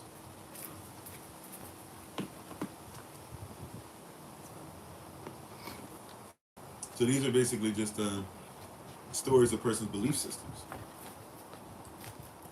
This is why, once again, it's important whose story, or do you even know which story you're going into. But anyway, so when you see this word firmament, you have to be careful even with that, right? But let the lights be on the laquaya. Now the laquaya also, because many of you have learned many different things, you think that the laquaya, or what you call firmament, is the atmosphere. And the reality is the laquaya is not the atmosphere. The laquaya is where the waters that were separated from here went and a hard surface was put in there. Now everything else in between can kind of be called laquaya, from in between there all the way to the earth. And watch this: the sun, the moon, and the stars were not put in space. They were put where? In laquaya, the laquaya of heaven. To divide, to do what? To divide the day from the night, right? To divide the two. So the sun, the moon, the stars. So you have to realize, even with creation and even with the calendar, you have to recognize, we have to actually make mention of the fact that you can't talk about creation from the perspective of the sun, and you can't talk about creation from the perspective of space first. In the Bible, creation started with the earth. Watch this, right? In the beginning, Elohim created heaven, towards, or created towards heaven and created towards earth. And where do we start? And the earth, aratz, was what? Without form and void. What is without form and void? Not water. water is not void. What is without form and void? What can be without form and empty at the same time? Gas. The earth was without form and void. There was gas. Somebody was asking about that earlier. And the spirit, that's why I was trying to say, give you gave me some time, right? And the spirit, therefore, so gas, right? If we do gas, liquid, solid, watch this. Gas, heat, everything moving around, first created, right? All the different molecules, everything's going about. Yah puts them together and begins to do a process where now all of a sudden we don't know how long it takes. Because remember, we don't even have the sun, moon, and stars until day one. And in Hebrew, the word day or the word yam actually means a period of time. This is how you can talk about Yom Shabbat and be talking about the seventh day, or I can talk about Yom Nisan and be talking about the first month, right? I can say Yom, I can talk about Yom or a day. You know, like back in the day, somebody says back in the day, you know, that doesn't have to be a specific day. When somebody says, man, back in the day, we ain't used to do that, you don't say, what date? Right, we know this, but because of the culture, it's kind of taken away from us thinking like that. But we know how that works, right? It's not, doesn't take a so-called genius for us to be able to catch that. Yep, we'll go ahead and just skip you real quick. That's not even that hard. Or somebody already got you. Right? So, you know, it doesn't take us that long to be able to see very quickly, oh yeah, back in the day, that's a period of time. Man, you know what? There was a day and time. We don't even say time, right? We say day and time because we know what we're saying is there was a period and a time. So day doesn't have to be, right? So day doesn't have to be whatever. Right? Day, it literally is a period of time. Same thing in Hebrew, Yah. So we don't know how long the period. Matter of fact, it wasn't even a period of time. It was just a period in eternity. In the beginning, Elohim created heaven and earth. The earth was without form and dark during this period. We don't know how long this period took place. We just know during this period, during whatever, however long this was, during this period, Elohim allowed gas to be there. The gas slowed down and liquefied. When it liquefied, Holy Spirit, she moved upon what? The face, or the top, the surface level of the waters. And the face of the waters ended up being separated from the bottom. Now we'll talk about that in a second, but this is all. But during the first Yom, first period, what's on the face of the waters is enlightenment.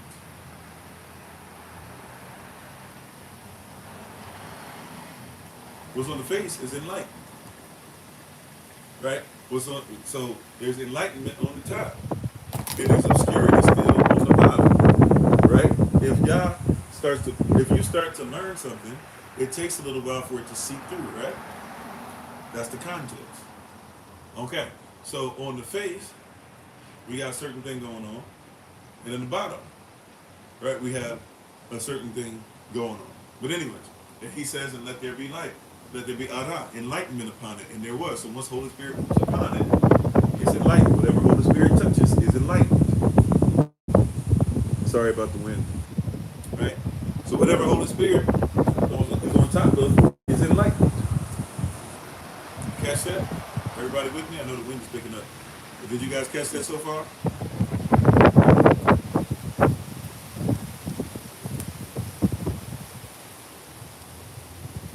How you doing? Is it Ramon Espinoza? Thanks for being part of the community. Everybody catch that? Everybody with us? Can you hear me? Or did we lose everybody? Yep, okay. All right.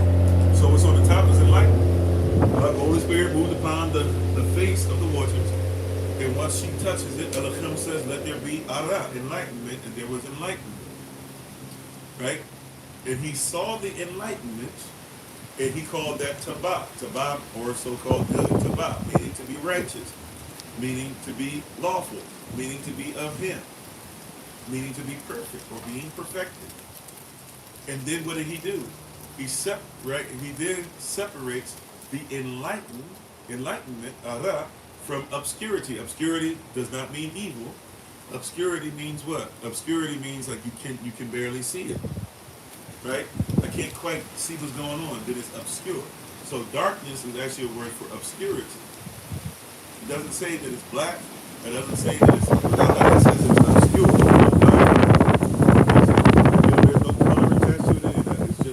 obscure. That's what that word actually means. But in English, right, darkness is something that is attributed to what? To negativity. So it must be, but really the word there is not even talking about darkness like you think, it's talking about obscurity.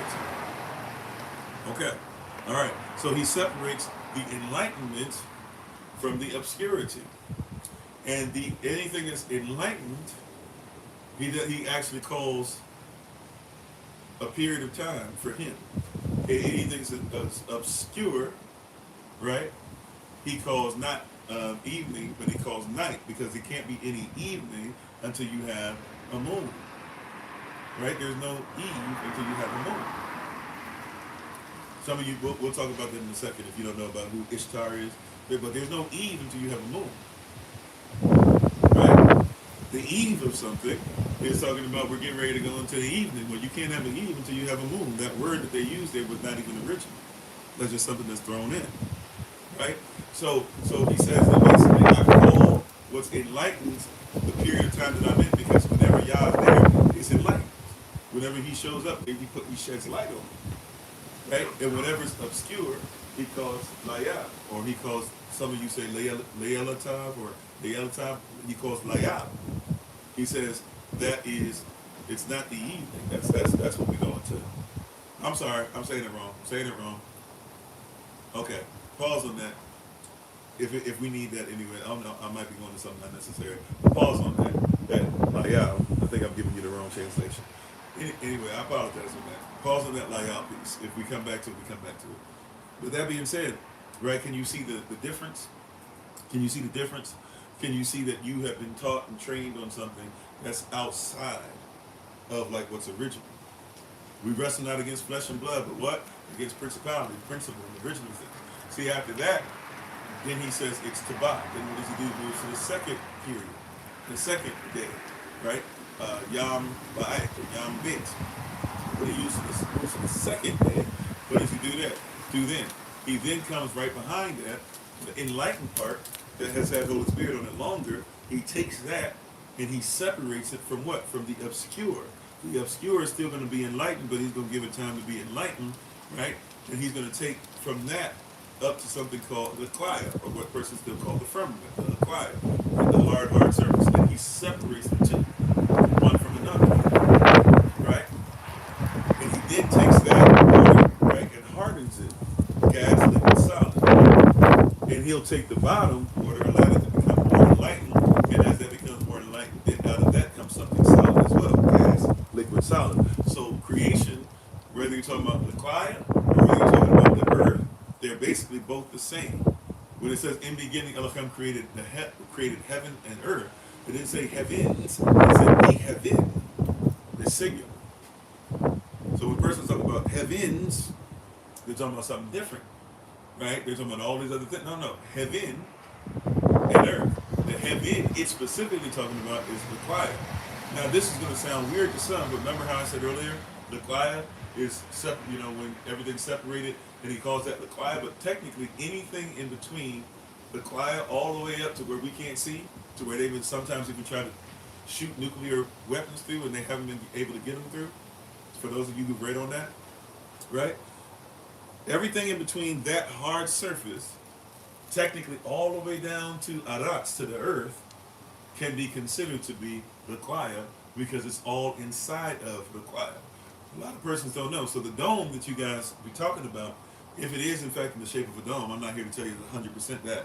With that being said, the dome that many of you are looking for, that dome is not a dome over the earth the way you think it is, right?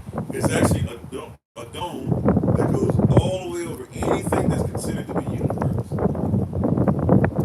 In between that and earth is all within a fire. So we have been taught to separate. You separate space from atmosphere from higher atmosphere to lower atmosphere to what you're breathing in to accept. Yah says all of that I consider to be within the quiet. This is why you have to be careful even with polluting the earth. Somebody said, all this is in the calendar? Yeah, all this is in the calendar. I promise you, about to come back. And when we come back to it, hit it, you're going to get it in a second, right? All of this is considered. This is why you have to be careful about pollution, because when you breathe in, did you know that you breathe in the quiet? See, it's a different culture. I breathe in, I breathe in the quiet, or what some persons say they breathe in so-called firmament.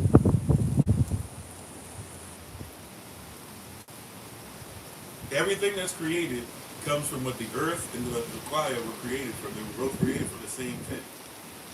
So the earth is the center of creation, and the quiet, right, basically protects everything. Anything created within the quiet, within so-called firmament, is designed to take care of the earth. Anything, any star, right? I'm just trying to help you out, because astrology is what? You're supposed to do the studying of the stars, right? The logic of the stars, using the stars to get us from point A to point B. Well, any star is in the quiet. So if it's in the quiet and it's supposed to do what? Well, we're going to get there in a second. Let's keep on going. All right. So on the third day, we talked about the earth came up and it comes up with herb-yielding seeds and all these things. But the herb-yielding seeds can't do anything, even though there's water. The water doesn't rain. The water spits out from the ground, everything at this point. But it can't come. It can't come and do what it's supposed to do until the chlorophyll can have everything that it needs as well, and the magnesium therefore can be fed and everything like that. So what happens on Yom? We kind of already talked about Yom Daimon at day 3. So now we get to Yom Dalet. It's still technically not time yet, because until the end of Yom Dalet, until everything is formed, we still don't have time. So that's why you have to say period. Technically, not even a period of time. These are 4 periods. Because until the sun is finished being created, if we're using the sun to tell us what seasons are and what year we're in, we're going to have a problem, right? And until it's finished. All right, so now Genesis. Sorry for all that, but I just want to say Genesis.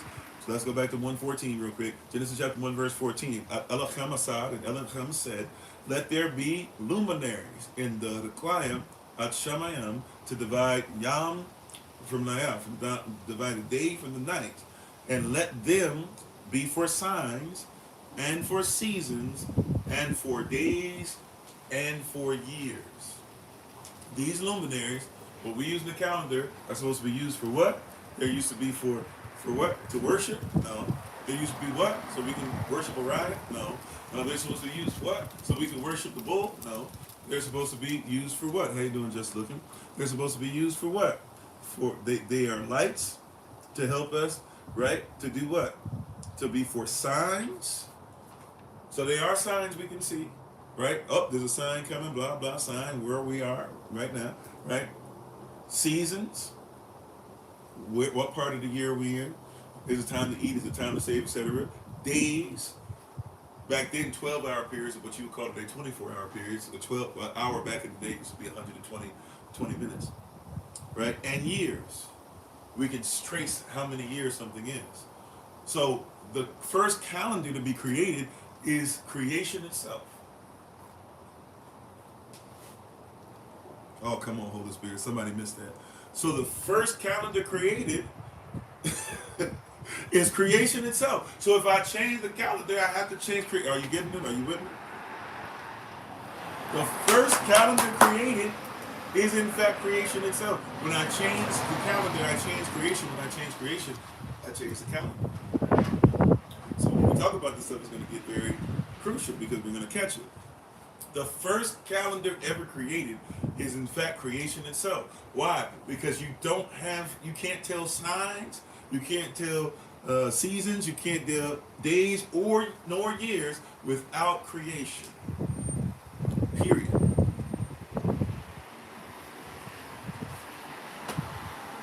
So, any questions before we go into the next part? Any questions on that before we go to the next part?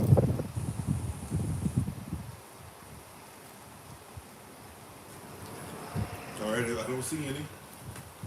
So if there be no questions, comments, or concerns, we'll keep on moving for a second. So in that, we can see now that it's important that we don't change the time. We don't change the word. Right? And let them be for lights in the choir, even of the heaven. So many persons miss that too.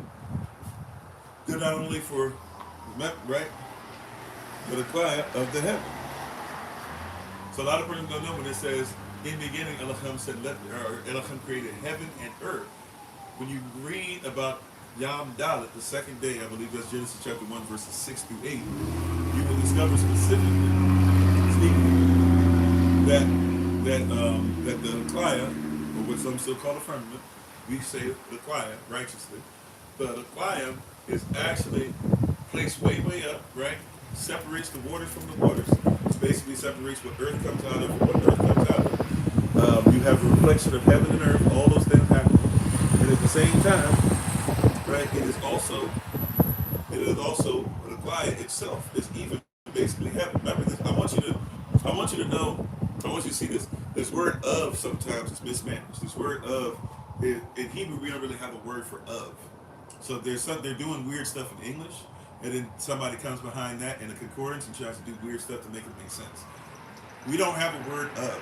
So this word of really doesn't exist. Ot is there. So ot can mean going towards, a new statement, focus on. Ot can even mean like token. It can mean even like an oath to a certain degree. But there's really no word for of. Right? But when it says of here, really what's going on here, when it says of the heaven, you have to realize and recognize basically the choir kind of puts a cap on all the creation that's going to be in the so-called space and universe and all that down to earth. But then it also kind of puts it puts a separation between heaven, the heaven of heavens, the holy of holies, and earth. Right? So they're not, so the light things that light up the earth also light up the heaven. Right?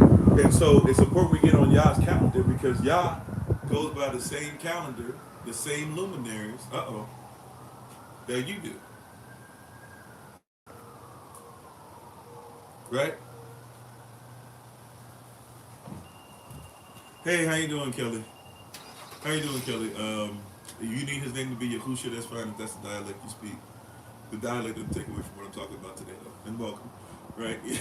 Even if you how are you doing? So, and all the different things, right? Because people say ooh and all that stuff. Once again, persons don't know where ooh, ah, all these terms come from. Characters, you haven't done the research. You're speaking modern Hebrew sounds with Greek sounds, with Germanic sounds, and nobody's wants to actually go back to the pure sounds.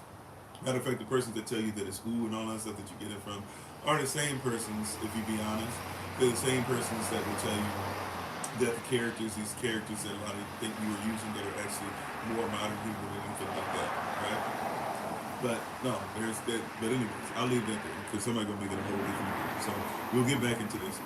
We'll get back into the work and we'll be arguing all that about that, right? And we shouldn't even be arguing about that. But yeah, so the choir is reflective.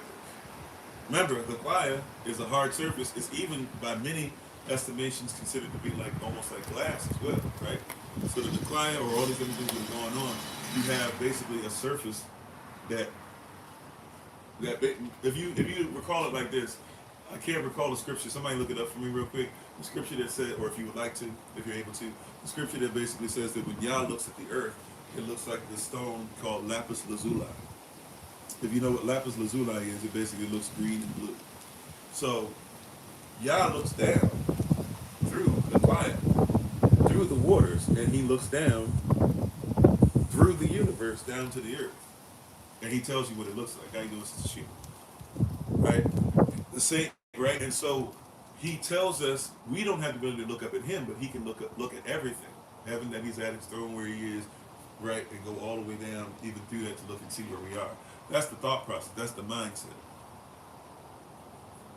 Right? That's the thought process. That's the mindset. Okay? So, in this thought process, in this type of thought process and all these things that are going on, this is what's happening with your calendar. The calendar is supposed to be a way of reflecting. It's a way of us having his word. Matter of fact, not only is the calendar his creation, but he spoke it. So really we could technically say before it was created, manifested physically, it was spoken, right? It was there spiritually. Right? Which means that the calendar is his word. So when you change the calendar, you change his word.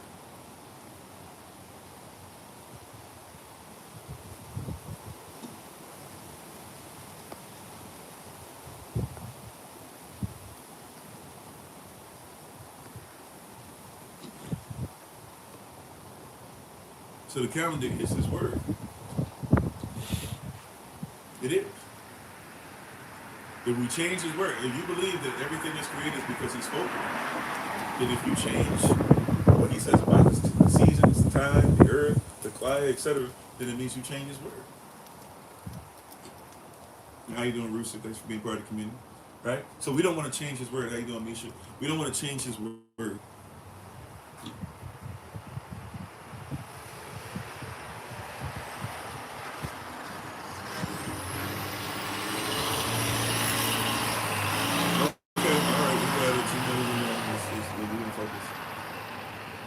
And let us remember that person's gonna come on here. Person's come on here and they do stuff or they attacking this, and I appreciate it because y'all are protecting, and they're attacking me or whatever. You know, I can take this something or whatever. Just feel free to mute them or whatever, or do this or just remind them. A lot of persons want me to talk about everything except the calendar.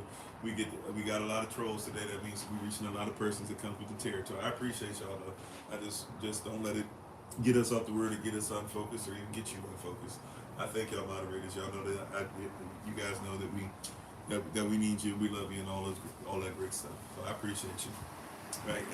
And the person in Kelly, Miss Kelly was not, whether she's on or not, I'm not sure if she's still on or not, but she was put off by the word, but the first thing she came on was coming in the text. So I get it. I appreciate you. I just want to let that be known publicly. I see that I appreciate you. I see you. All right, I'm not speaking against you. I'm just saying let's they've been trying to get us off all day. They got me off a little bit a couple times. So I appreciate y'all.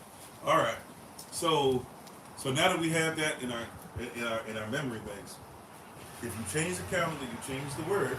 If you change the word, you change what God said. If you change the calendar, you change what's truth. If you change the calendar, you change creation. If you change creation, you change the calendar. Now let's get into this. Why do you think they changed the calendar? Why do you think it's changed in the first place? I already kind of gave us the answer. Right?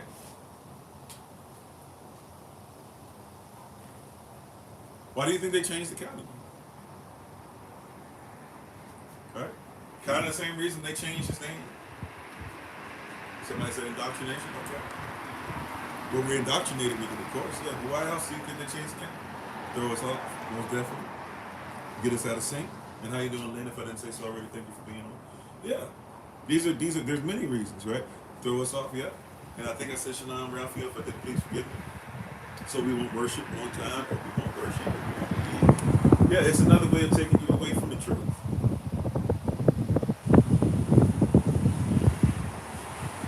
Right? It's another way to I told you already, even Martin Luther, who never left Roman Catholicism, by the way, versus left in his name. But still, even Martin Luther was like, hey, if we change Shabbat, if we say that we're going to start worshiping on Sunday instead of on Saturday, we know we're supposed to worship on every seventh day. Even in the culture he was doing, at least he had enough knowledge to say, hey, if we change that, we change what the Most High says. Use of deception and serve the enemy unknowingly. There you go. Right? So, watch this. If I change the calendar up, if I change the calendar and I tell you it doesn't matter, right? Just like if I change something up and I say it doesn't matter, I'm sorry, I know the wind is picking up. I'll wait just a second. I'm sorry. Well, I think you guys can probably give me a little bit. Right, if I change the calendar up,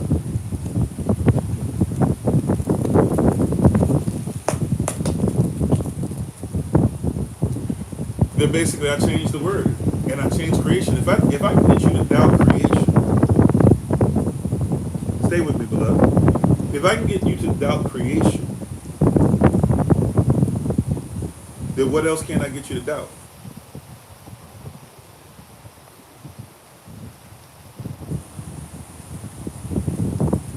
I'm sorry, the wind is picking up. Let's make it a salon.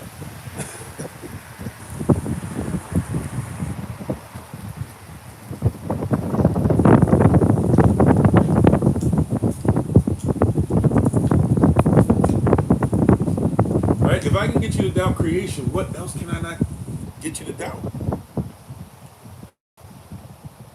Seriously. If I can get you to doubt that Yah made heaven and earth, what else is there not to get you to doubt? Right? If he didn't create heaven and earth, okay, well then maybe there's warps, ways of warping. If he didn't create heaven and earth, maybe everything just exploded. If he didn't make heaven and earth, well, maybe the universe is going to just stretch itself apart and rip at the very fibers of it. If he didn't create heaven and earth, well, then maybe it doesn't matter what I do, right? Because maybe there's aliens on another planet that he loves just as much as we love, and he cares for as much as we care for, and he honors and operates, the same manner that for them, that he honors and operates for us. I mean, what else can we come up? If I just doubt that there is, if I doubt that y'all created heaven and earth, maybe I doubt that he even exists.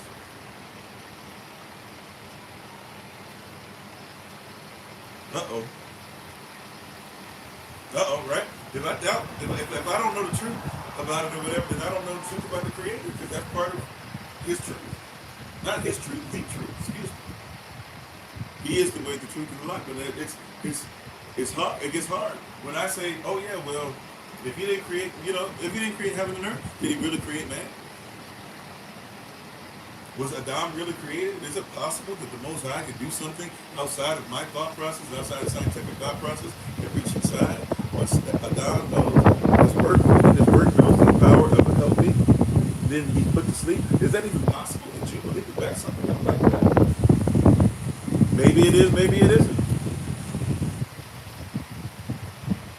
Right? Maybe it is possible, maybe it's not possible.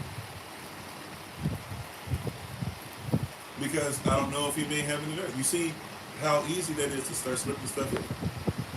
That's right, it's a man thinking, so is he. Matter of fact, maybe there is no creator. Maybe it goes even deeper. Maybe, as we've heard a lot of persons say recently in the last several decades, maybe it's not that he doesn't exist. Maybe it's just he's not even the only one. So now I'll read the Bible, and even though the Bible, he keeps saying he is the only Elohim, and there is no kind of spirit that's even on par with him, but maybe I'll just start listening to other persons who say he's not even the only one, or he doesn't really have all the power that he really says he has. Matter of fact, if the laws of the universe don't matter because creation doesn't matter, therefore the calendar doesn't matter, right? And the calendar doesn't matter, therefore the creation doesn't matter. If that doesn't matter, and the laws of the calendar, the laws of creation no longer matter, well then does law even matter?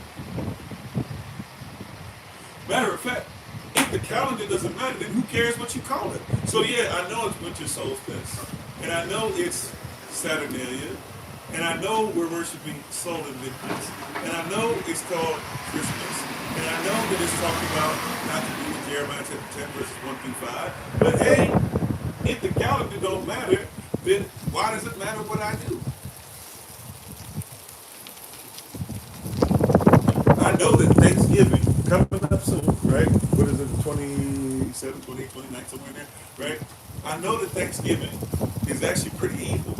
And to eat all this stuff that I'm about to eat is sinful. And to lie about the natives, to lie to Abraham Lincoln for the cross when he made it their holy day, is wrong.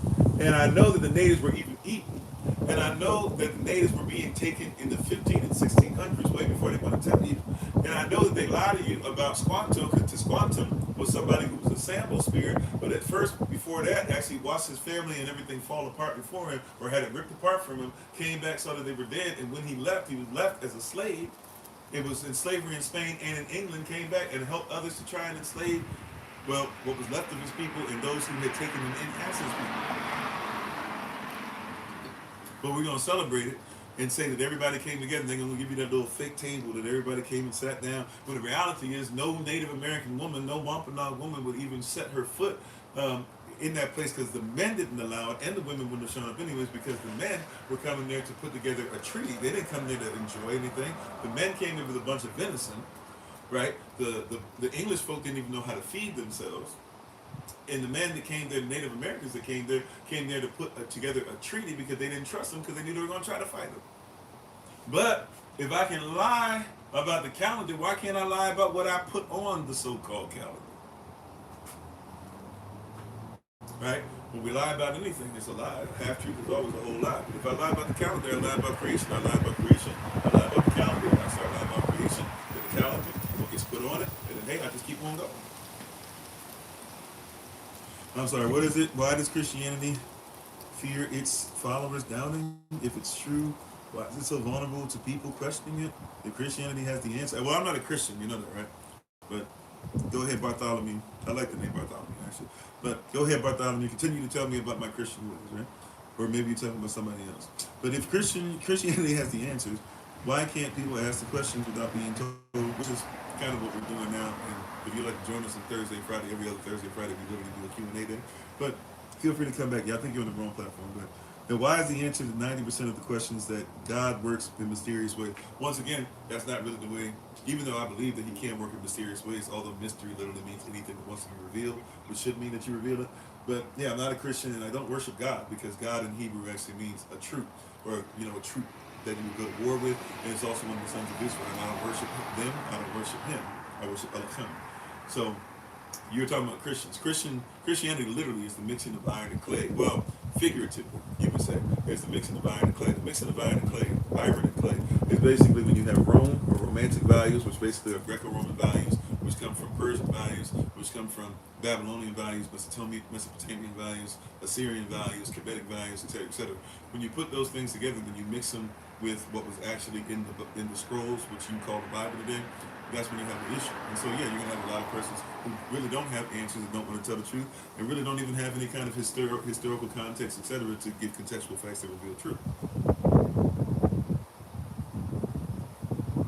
So you just joined the stream or posing the question to God, to the God followers in the chat. Oh, okay. All right. Yeah, I'm not sure. All right. Thank you for being on. So, but you have to realize and recognize that, yeah, so you have to realize and recognize that a lot of persons are coming in here, and they're not coming in here. I'm not talking about you specific. I said coming into this type of conversation about calendar and not realizing that the calendar is lied about. This is why somebody can, now watch this, because so many lies have been told, somebody can say Easter and Ishtar is clear denotation and connotation. Like, connotatively speaking, denotatively speaking, I don't know if I'm supposed to say denotatively, but in that thought process, we know specifically where that came from, and we know where it comes from. We know where the Easter egg comes from, all that stuff. But somebody can just throw it on there, and you don't even realize that a lunatic is not a crazy person, but a lunatic is one who worships the moon. They worship the creation and not the creator of it. Like, we're actually having a really, like, we know where that comes from. Samaras, Cush, Ishtar, Nimrod, Tammuz.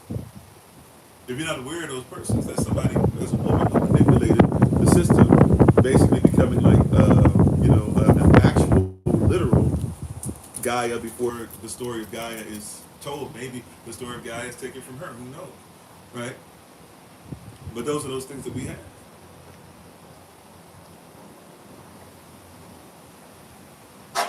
Hey, babe, is that the best you got? Oh, I'm black, so I have to culture. Okay, yeah, so we already know you don't know what you're talking about. So, but you see what I'm saying? And all these different things, right? The person will come on, and that's the first thing they do is ad hominem, right? Like this person did. He's black. He's up here talking. Look at his locks. Oh, he doesn't have them the way that they fresh and clean, the way that I would like them. And I'll be honest with you, I don't really care if there be certain debris in my hair. You know, that's a personal thing. I need to be better than whatever. I really don't care. I should be better about that though. It's clean. I clean. It's clean. It's got lemon, herb, and all types of stuff in it. It's clean, But anyway, but even if, let's say it was dirty, I don't know what does that have to do with the calendar, right? But one person can't do anything. But see, this is why we're going to reverse the curse. Now, can I just say this, right? Because we're talking about reversing the curse. Right? In the series, reversing the curse means revisiting the lie that we're talking about, specifically the calendar today. It also means that you and I have to realize and recognize that most persons are not going to reverse the curse. So they're going to keep living by it. They'd rather live by a lie than live by the truth. Right? I didn't say live by a truth. Everybody lives by a truth. I said the truth. This is why it's not, the title of today is not called a calendar. It's called the calendar. If there's one creation, there's one calendar. If there's one calendar, then there's one thing that should be put on the calendar. Right?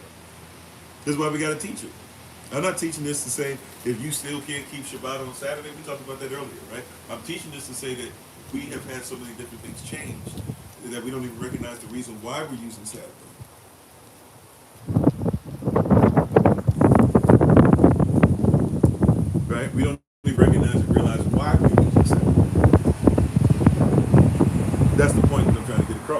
Saturnalia, Saturn. If you don't know when I mentioned Saturnalia, by the way, Saturnalia literally Saturn, right? The so-called celestial body or so-called heavenly body called Saturn. Saturn, the only reason they call it heavenly is because they believed that the space was heaven, right? That's where the so-called gods were at, and they thought that those things moving, they saw it moving, they thought that they were actually the bodies, right? Mercury was supposed to be the messenger, right? Mars was supposed to be war. He was red, like with blood.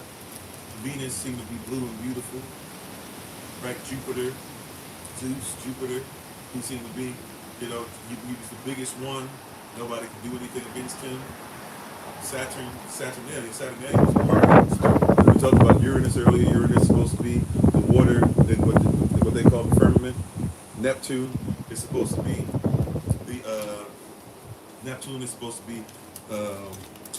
the brother of Zeus. It's supposed to be not Hades, but there's Hades, there's Zeus, and then there is Poseidon. Neptune is basically Poseidon. Bro, not really. He's a Titan. Poseidon will ultimately become in place of Neptune. But think about if you know who Poseidon is, basically think about Neptune the same man. These are the ways he looked at these things, and then the earth is supposed to be God. He lived on God, he lived on the earth. Right? God just appeared. And so even for them, they believed that the earth was the center of all creation.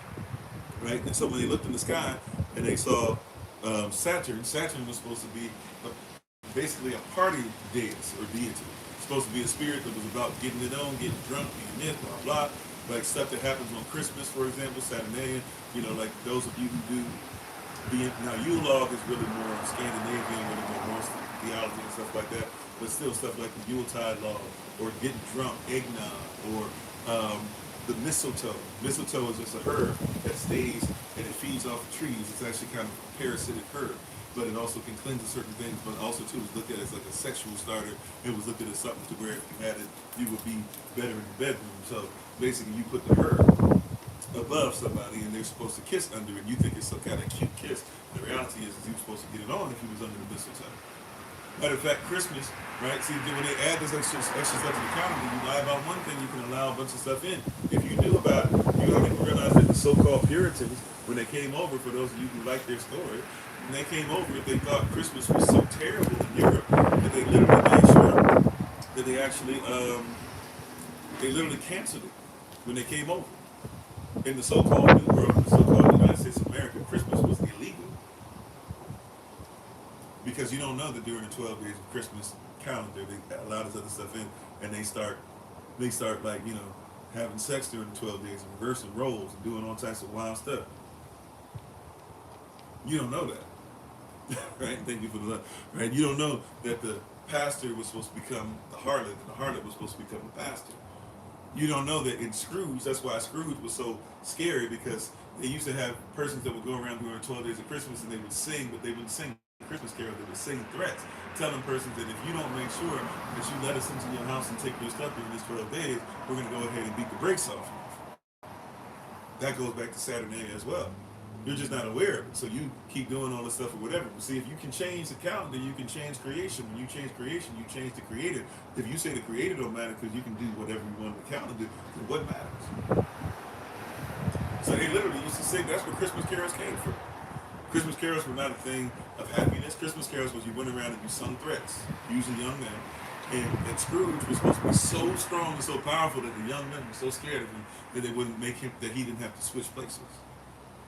It literally took a dream of 3 ghosts coming into, well, not literally, figuratively, it's a book, right? But in the book, it literally takes 3 ghosts coming and showing them what's about to happen in what's happening in the past, or has happened in the past, what's happening now in the present, and what's going to happen in the future. And when he finally sees what it is, then he gets himself together and stops being a scary character. That's why Scrooge is so powerful. That's the context. That's the culture. But if you don't even know the culture of those who celebrated Christmas, you don't even realize what's going on in that part of the calendar, and why Scrooge, although he's supposed to be scary, is somehow supposed to be a great tale. But it goes back to a time of Jupiter. It goes back to a time of partying. It goes back to a time to where, okay, to appease those persons, we'll go ahead and let them feel like they're doing something great, we'll give them a little piece of something. During Christmas, we'll give them a little bit of time off, maybe. Maybe we'll give them the government will give them a little extra bonus. Maybe we'll give you a Christmas, but we'll give you something that makes you think like things can reverse, but really we're just keeping you in the same place. Do some research on that. I promise you'll find it. Right? Sounds like your Halloween. Amen. How you doing, Elder Tamara? How you doing, Sister Michelle? Sorry about that. You know, hopefully it wasn't too windy where the recording come through fine for those who are going to catch the recording later on. So, and all these things that are going on, you have to realize and recognize that these persons have changed the stuff and it's changed on purpose, and it's going to continue to change for generations. We have an opportunity to make sure that we live by the truth, and we should. By all means, make sure that we live by the truth. We can live by all this other foolishness and tomfoolery and buffoonery.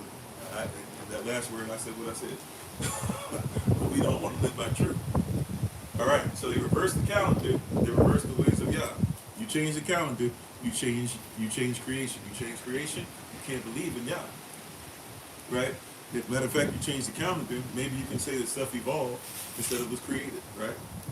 And you can get to a place where persons don't even want to admit to you that you have to be into racism to go ahead and deal with evolution, because evolution says that that all the origin of species by means of natural solution means that you're talking about the survival of favored races in the struggle for life. Can I say that again? You change the calendar, you change creation, you change what the Most High says now. Well, did he say anything at all? Well, maybe we can even just make it whatever we want to the point to where we can say, well, really, even if so-called black persons came before so-called white persons, doesn't matter. Because so-called white persons evolved from them and are better than them, or so-called white persons just evolved from a better animal, which is really chalked out which one. Right? It's bottomless. The well is bottomless. It's not even that difficult. You change one thing, you can change just about anything else. You can make it whatever you want. This is why we have to tell the truth. Tell the truth, shame the devil. And shouldn't nobody be mad about, exploiting the lie, or not exploiting the lie, exposing the lie, outside of those that use the lack of truth to exploit others.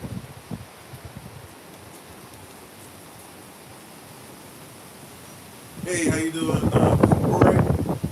Ad hominem doesn't mean you know what you're talking about. So if what I'm saying is just straight foolishness, tell me or share with us. Then continue to be a coward and run away.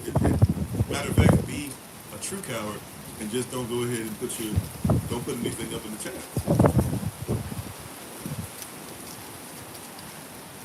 You know what I'm saying? It's really weird. Can I just be honest with you? Can I just keep it a buck with you? I'm not going to get off track. But can I just tell you, it's weirdo behavior.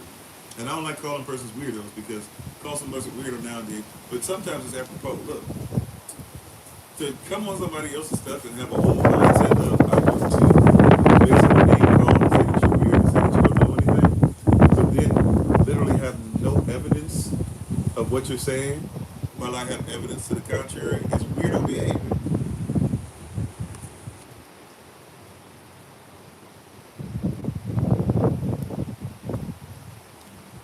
And when people do that, and I'm not even saying, I don't even know if that's your, to be honest, I don't even know if that was your thought process. I'm just saying I'm glad, that word folklore foolish, because we've had some persons today, and I just wanted to be known, right? So this is not, and the way I said it, I apologize, because it probably sounds like I'm coming at you, I'm not. But I'm just saying that word folklore, because a lot of persons will even turn into folklore. That's why I said you got to know truth. You got to come to a place where you know truth. Yeah, I know. I don't come in here. You don't come off when it's time. So you got to know truth no matter what. And cats ain't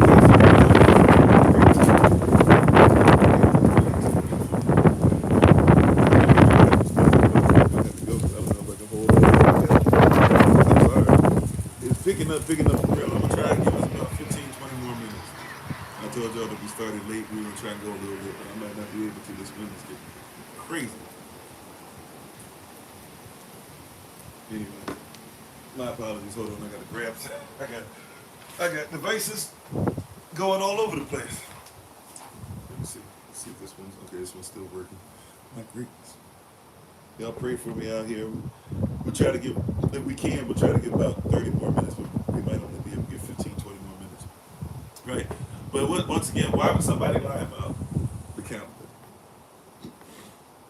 Right? Why would somebody lie about it? We can see very clearly, not only why, now we can see how, and we know the relevance of the lie. Yeah, lies can be relevant because they affect your life. So if we know the relevance of said lie, now we have to even go even a little deeper before we take our lead. Nicholas Copernicus. Does everybody even know who he is? Nicholas Copernicus. Is everybody aware of who he is? You may or may not be. Nicholas Copernicus. He's the person who began to even tell you that the sun was the center of the solar system.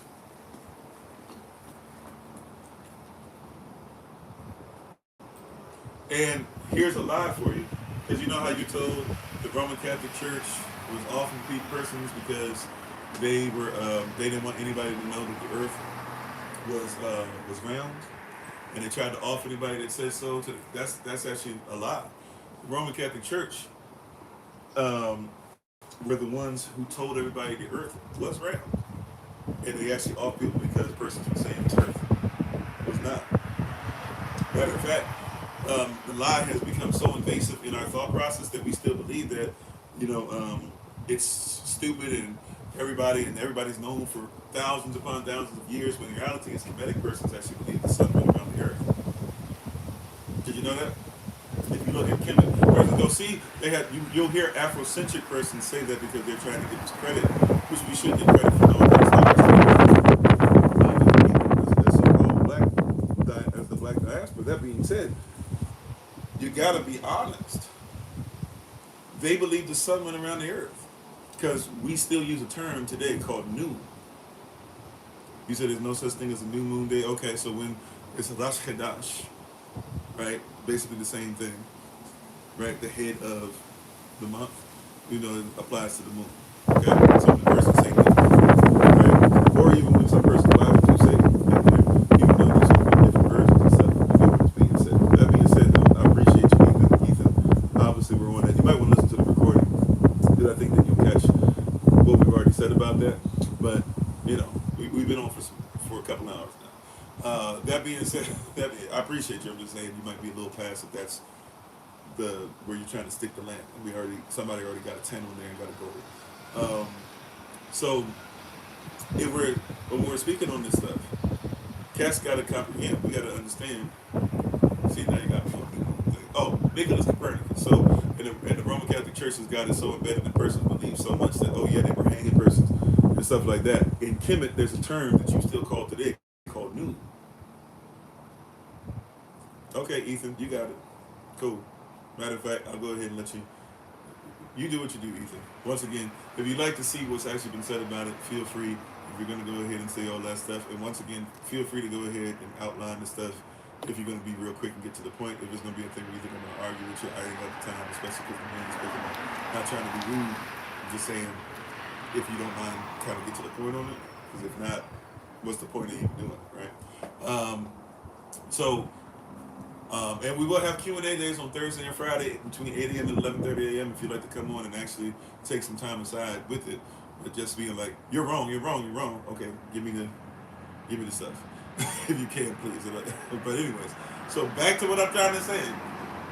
Even in Kemet, back in the day, they had a belief that I didn't say with us even. I'm talking about Kemet. Get on board, get on track, argue the point.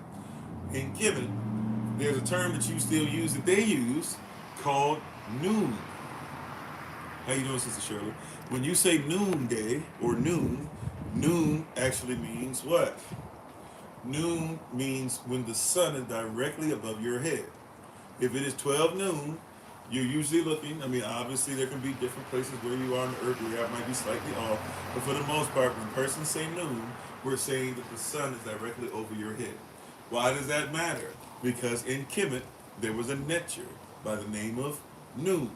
And Noon was supposed to have be a place to where the sun, the light, God, could be upon her head. And as the sun left to the west, it came down and came back around. That was their belief system. Their belief system was as she came back around, then when she got right above you, it was noon.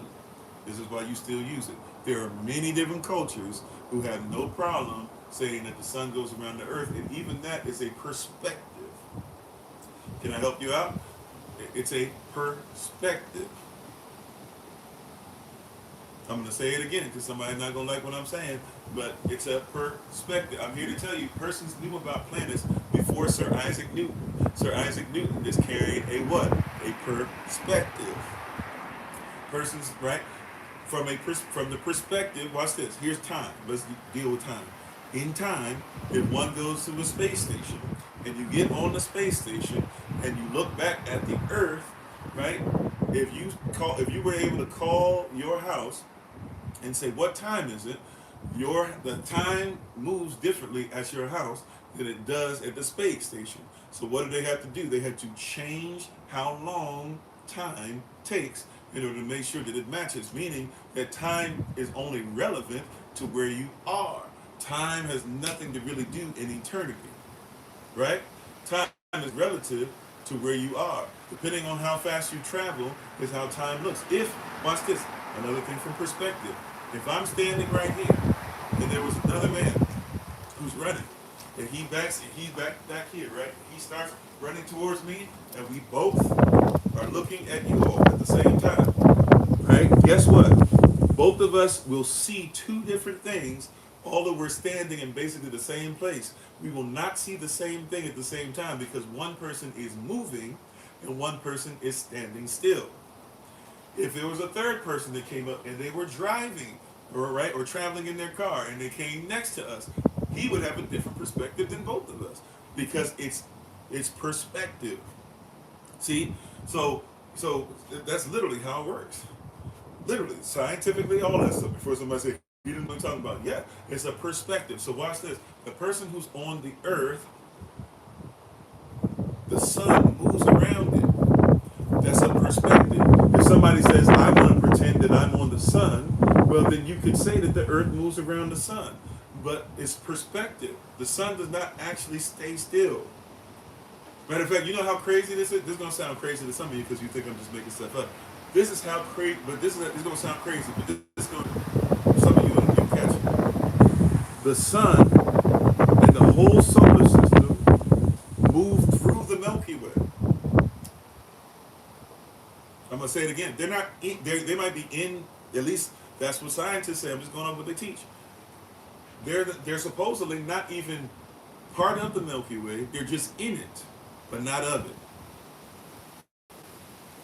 The sun, the moon, the earth, Jupiter, all these things are actually moving at a rate faster than the Milky Way, which means it moves through the Milky Way. It's not with the Milky Way. But from your perspective, the solar system, suppose the solar system, is part of the Milky Way. But it is not. It is moving through the Milky Way. Can you see what I'm saying as far as perspective? I don't really have a bunch of time to go through that. Right? But what I'm saying is that there's always the truth. No matter how you see it, there's really only one truth. But a perspective can be, right, there's one coin, but you can see the eagle on the back or you can see the slave owner on the front. But there's one coin. What I'm saying is the perspective, like we talked about the other day with perspectives. Perspectives still have to be something where what holds your perspective in place. And somebody goes, that's why everybody says, this is my truth. No, that's not my truth. It's not your truth. It's not speak your truth, King. No. There's truth. Right? So it's perspective. I say all that to say that now when you're talking about the sun, the moon, the earth, all that, it's perspective of what moves around what. On Jupiter, if somebody was on Jupiter, the perspective would look different. All those things. But if you believe, for those of you who believe in the Torah, scrolls, creation, etc., that version of creation at least, if you believe in what I believe, then then the perspective shouldn't be, or truth shouldn't be based off of our perspective. It should be truth based off of what the Most High says. I'm not saying be blind. Study to show thyself approved. Then bring it before him. And then once you find out it's true, work it, that you can work it properly and never be ashamed, right? In dividing the word of truth. But what I'm saying is that a lot of persons are arguing over stuff that's your perspective without actually having the reality behind it. You said no, the sun is the center of the Milky Way. Well, once again, if that's the perspective that you have, the problem with that is that that's not scientifically accurate. Never has been. Matter of fact, let me blow your mind with something else since you want to bring that up. Do you know that the Milky Way is something that was painted before there was a such thing as anything to be able to see it? I'm not saying you can't look up and see a bunch of stars, but somebody painted a picture. And every picture you've ever seen of it, from far away outside of it, has to be made up. You know why it has to be made up? Because they don't even have a satellite that can go up to Pluto, let alone go outside the Milky Way. Meaning that everything you've ever heard or seen about the Milky Way is a theory based off of somebody's artistic rendering.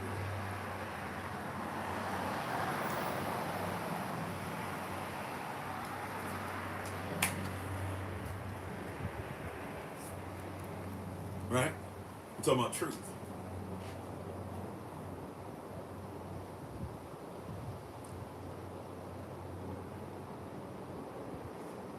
And I'm forgetting how to say it again. I'm forgetting how to say it again. Hold on.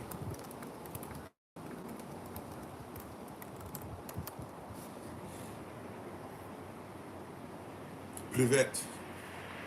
Is it Privet Yuri? How you doing? Right? I don't know if that's even, I hope that's the right culture. It might not be. But, so I say all that to say this. So all this teaching is still, even the person that are arguing with it, you still, even when trying to do this stuff scientifically, it don't make sense. That being said, Nicholas Copernicus, by the way, Nicolaitan is a doctrine we're not supposed to even follow. It tells you that in Revelation.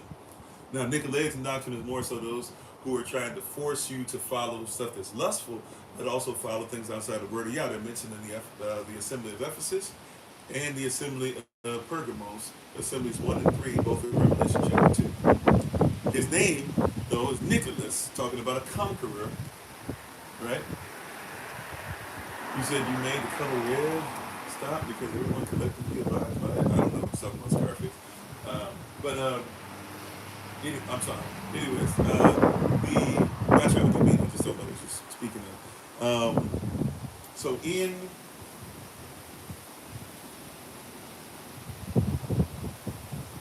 trying to help.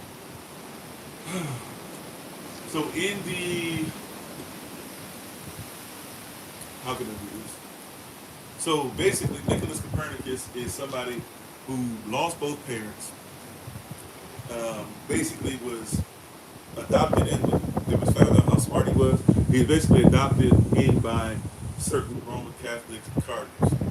He is eventually made a cardinal with no experience, really didn't have to do anything, but his whole life was taken care of. He went to college for something like 10, 15 years, which is extreme, but it's not actually too extreme because back then persons used college, which a lot of persons still do. Basically, a lot of men use college like frat boys, and your parents would pay for it.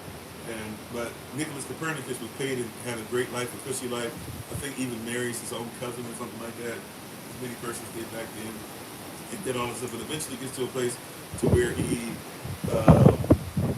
and you know, cardinals aren't supposed to be married, but he eventually is paid all this stuff because he's supposed to rewrite stuff from what it is to the heliocentric, right? He's supposed to make everything heliocentric. And so when everything becomes heliocentric, right, where the sun is the center of it, he then therefore is paid his whole life. That's what his whole life has been about, setting up, etc. He writes a book about it. That's where we get the whole thing of the solar system from. But what happens is he actually tells the truth in the book. He says, hey, this is the introduction of his book, basically. I don't really feel like writing this stuff. We are going to go over a little bit. I said that already. He's like, I don't really want to write this book, but they're kind of making me write this book. I don't really know if it should come out because I don't really know if this is right. Remember, there's a whole thing about they're changing the way that Yah made everything. They're also trying to make the sun day, right? The day of worshiping the sun. Right? days of the week. Sunday, Monday, Tuesday, Wednesday, Thursday, Friday, Saturday. What is Sunday? Sunday is the period of time you worship the sun. What is Monday? The period of time you worship the month or the moon, right? What is Tuesday? Tuesday, Tiv's Day, actually. Tivs is a Scandinavian,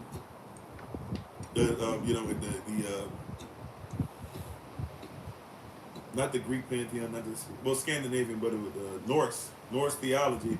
Tivs is the god of war. So in their culture, look at their culture, worship the sun, worship the moon, worship war. What comes next after that? Wednesday or Wednesday, which really refers to Odin's Day. Who is Odin? Odin is the big guy. He's the big spirit. For them, actually, they made Odin the little one because although he seemed to be little, whatever, he was wise and he was faster and all that stuff. So Odin in Scandinavian story is actually Mercury. But anyways, Odin on the days of the week, that's the big guy. That's the one that you really worship. That's the one that's in the center. He's in the center of the week because he is the main person. So Sunday you worship the sun, Monday you worship the moon, Tuesday you worship war, Wednesday you worship Odin, Thursday is Thor's Day. Thursday is Thor's Day. Thursday is the day that you worship Thor. Thor is not the spirit or god of war. Thor is actually the spirit of the god of the sky, god of lightning, right? And Friday is whose day? Frida's day. And then Saturday is what day? Saturn's Day. Right? That's how that works. So Sunday, that's how that culture works. Sunday, what do? You worship the sun. Monday, what do? You worship the moon. Tuesday, what do? You worship war. Wednesday, what do? You worship Odin. Thursday, what do? You worship Thor. Friday, or lightning, the sky. Friday, what do? Frida. Saturday, that's party day, Saturnalia. That's why a lot of y'all cats can't wait to get to Saturday still. You think that's because of you. You think that's just how it works. No, the system you in, the Saturday hits, what do? You party. The system you're supposed to be in, what do? You take time off, you rest, you get your mind right, you get yourself together, so that when it's time to start the week, you can push what you're supposed to do and not what they want you to do. See the difference? See, you lie about the calendar, you lie about creation. So that's why I say, even in this little series we're doing about reversing the curse, we're visiting the lie. You gotta talk about that lie to you about the calendar. Everything you think of it. Look, for those of us that think they lied about just a couple things, and they just tweaked everything else, they lied about everything. Not everything, they lied about everything. Okay? Everything that you do, they want it to be in a false sense. This is why, once again, if you're in a corporation and you are a corporation because you're a fake entity, if you're going to think, what is that? It's a lie. That's not even who you be. That's why we're working hard now to do what we do, and why? So that these babies coming behind us and folks coming behind us don't got to keep living in a lie. If we can make it safe, and make it safe for ourselves too. That's right. It's systematic and systemic. If you don't get the difference, it's systematic. Systematic means they did it they put the system in place on purpose. Systemic means that they put it in place in such a way that it runs on its own. You don't even have to know. It's going to run even if you don't know. Willie Lynch. You ain't got to do nothing. You ain't got to do nothing. It's still going to run. Every single thing, everything that we know about in this calendar. So that's why you don't even consider holy days. You don't even consider, what does our culture say about this? You don't even consider, where did Christmas come from? You don't even consider how many St. Nicholas birthday. You don't even consider how is a woman how is a bunny, right, have eggs, and how does a woman come from the moon? You don't even think about those things, because once again, if you lie about a calendar, you'll lie about creation. If you lie about creation, you'll lie about just about anything else. Well, I'll say this, Kevin, and I'm not coming at you. Let's just say, which I don't agree, but let's just say the Willie Lynch letter, because that's something the person started saying recently. Let's say that the Willie Lynch letter is, in fact, fake. If the Willie Lynch letter is fake, let's do this. Is the stuff in the Willie Lynch letter fake? That's one thing I believe it to be true. I think I've seen enough evidence that it's true. In the 1980s, it seems like a bunch of persons who were skin folk but not kinfolk seem to be getting paid to start disseminating that lie. That being said, even if you believe that it's fake, I would ask this: do you believe that they separated this based off of age? Do you believe that they separated this based off of color? Do you believe that they separated man against woman? Do you believe that we still to this day talk about what plantation we rep? You see what I'm saying? So, like, do you still believe that they whether physically, which sometimes they do, or even spiritually, emotionally, politically, etc., castrate our men, right? These are things that still happen. So even if you don't agree, but what I'm saying is, right? So I'm just throwing that out quick. I can't focus on that today. It's almost time to end. But I'm just saying, at the end of the day, if they lie about these things, including Nicholas Copernicus, he was hired, and then he was the reason why he put that out in the book is because we see that once he's on his deathbed, while Nicholas Copernicus is on his deathbed, after he wrote in the book saying, "Hey, I don't want to write this. I don't think this is right," or "I wrote it. That's what they taught me to do," and blah blah. But I think this is wrong. They start selling the book while he's on his deathbed. Right? I'm not okay if you don't believe it's fake. I'm just saying some people say it's fake. I'm just saying even if it is, we can still look at it if nothing else to say, well, somebody was putting us on game, right? But the reality is in all this stuff. So that's what I'm saying about the calendar. Like, you know, we can keep on going and going and going about this, but I'm not going to go too much further. I think for the most part we hit all the stuff that's the main parts of it.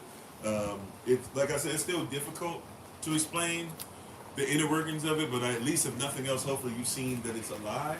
Once again, if you even just look at December, once again, if you just go from March to December, you know a different language. March to December means 1 to 10. So how do you start in January? And how do you go back? That in and of itself, right? So we know somebody done something, right? And we know reasons why. We talked about reasons why, but we know that this stuff is made up. So it's time for us, if you can, once again, we're trying to be in the system but not of it. Unfortunately, there's a lot of stuff we still have to do because we're not ready for certain things. That's why we're supposed to be trying to come together and get out of this thing, even if it's just going to be hundreds of us at first or whatever, but we're laying down a foundation so that at some point we can actually have a mind, really a mind of God. I don't want to say a mind of our own, but really the goal is a mind of God. Anyways, though, I know the wind is picking up. It's picked up way more than what it was at this point. I'm not even sure how much of this is going in and out. So it seems like you guys have been hearing it, but that's all that I have. So hopefully you can hear me for this last part. We won't do a shout out with the music because obviously it's too windy.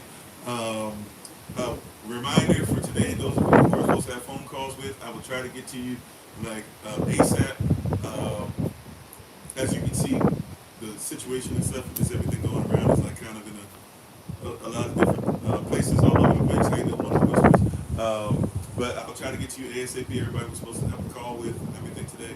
Don't forget, we're supposed to be on live later. And thank you, by the way, I'm sorry, for joining us, whether you came over from the podcast, if you're with us on YouTube, Facebook, TikTok, if you support some stuff on IG, whatever the case is, if you see some stuff on Patreon, whatever the case is, thank you so much for being on with us and joining us. Tonight, at 8 p.m. New York time, we'll have a live session on TikTok and YouTube. TikTok will be Kofi_42. YouTube will be the same place. After that, 9 p.m. New York time on Zoom, we're all going to meet together for Zoom, and we're going to start doing our basically project management meetings. So we're going to start cleaning up some stuff as far as organizationally to get us ready, especially we've kind of finished this year, #a safe place. We're going to finish it strong going into next year where we be the nation, we are the nation. So we're going to really start implementing a lot of the stuff. Leadership positions, we're going to count a lot more on you. Certain things we're going to talk about the behind the scenes. If you'd like to help behind the scenes, basically these meetings on Mondays will be happening every Monday, at least the Holy Spirit say otherwise, and they're going to be specific and strategic to project management. Okay, so it's not going to be really teaching, it's going to be straight up, no. Effectively, how do we do this, how do we move this, what do we do as far as this, can we raise funds for this, can we move funds for that, there's going to be more of that stuff happening, and specific things that if you're willing to help, then we're also going to be holding you accountable to as well. So, just making that known. Don't forget then tomorrow, even though we don't have a live session tomorrow at 9 p.m. New York time, starting tomorrow for the next 3 weeks, every Tuesday and Thursday we'll be doing our next craft-in session for those that are new or those that need to review or those that just want to come by again for it. And I'm going to reach out to you guys. I'm going to ask our elders to kind of start sitting in on those, even though you've already gone through them, because I want you guys to be ready to teach those at some point, even if you want to use more time than just 5 sessions, because I kind of have to rush through everything in 5 sessions, but I'd like for you guys to be in attendance. That'll be tomorrow. Brothers, we'll have the Brothers in Black service on Zoom, November 29th at 7 p.m. New York time. Ministerial staff that are males, we need you to have a word ready for the evening. Ministerial staff that are female, that are women, ministerial staff that are men, be ready to give a word in the evening that evening. Ministerial staff that are women, get ready to be on the Zoom, on the podcast earlier that day. And we'd like for you guys to be ready to talk about why we need men. Right? Amen. Yes. All right. Then I think that's pretty much mainly everything. We got Women in Red coming at the end of December. Women this Saturday. You guys have your women's meeting this Saturday. And those that are in England across the pond, we should be starting you guys meeting up again every Saturday. We should be starting that up again this Saturday coming up. There's somebody I forget. Oh, and for the children that do homeschooling with us and different stuff, you guys, I don't think all your classes will start this week, but I'm pretty sure that Kung Fu is supposed to start with Solomon this Wednesday. So if you guys can be ready to join us, I know a lot of children who were there physically for Feast of Tabernacles down south. They like being together and doing the whole thing together. So we're gonna continue that and get back on track with those classes. Thank you guys for being on. I'm gonna leave it there. Once again, it's windy, so I got to go ahead and finish up. I thank you all. If you have questions, comments, concerns, or anything, feel free to let me know. Check out Patreon. Also, too, don't forget the calendars for next year. Virtual calendars are available. $15 donation. Okay, like I said, that's it. So listen, last thing. Calendars, $15 donation if you give them. We'll be able to go ahead and try and send you a calendar. We'll not try. We'll send you a calendar virtually. We'll take care of you physically next year in January. If you would like a physical copy, you're just gonna have to wait until then. All right. Love y'all to life. You all take care. Thank you again. As you can see, everything's falling apart. So we give our honor to Yah. We give honor to him for my wife, the Honorable Maya. Love y'all. Every single one of y'all remembers always that you're loved, you're necessary, you're majestic, you're fearfully, wonderfully made, and you, which is all of us working together, will be the reason why people who are in this system no longer have to be it. All right. Shalom, family. Shabbat shalom if you're using the Hebrew calendar. Talk to you guys soon. And, don't forget Thursday is Q&A. So have your questions ready. Talk to you. Peace. My goodness. This is all windy today. Well, I knew it was windy. I didn't know it was going to be.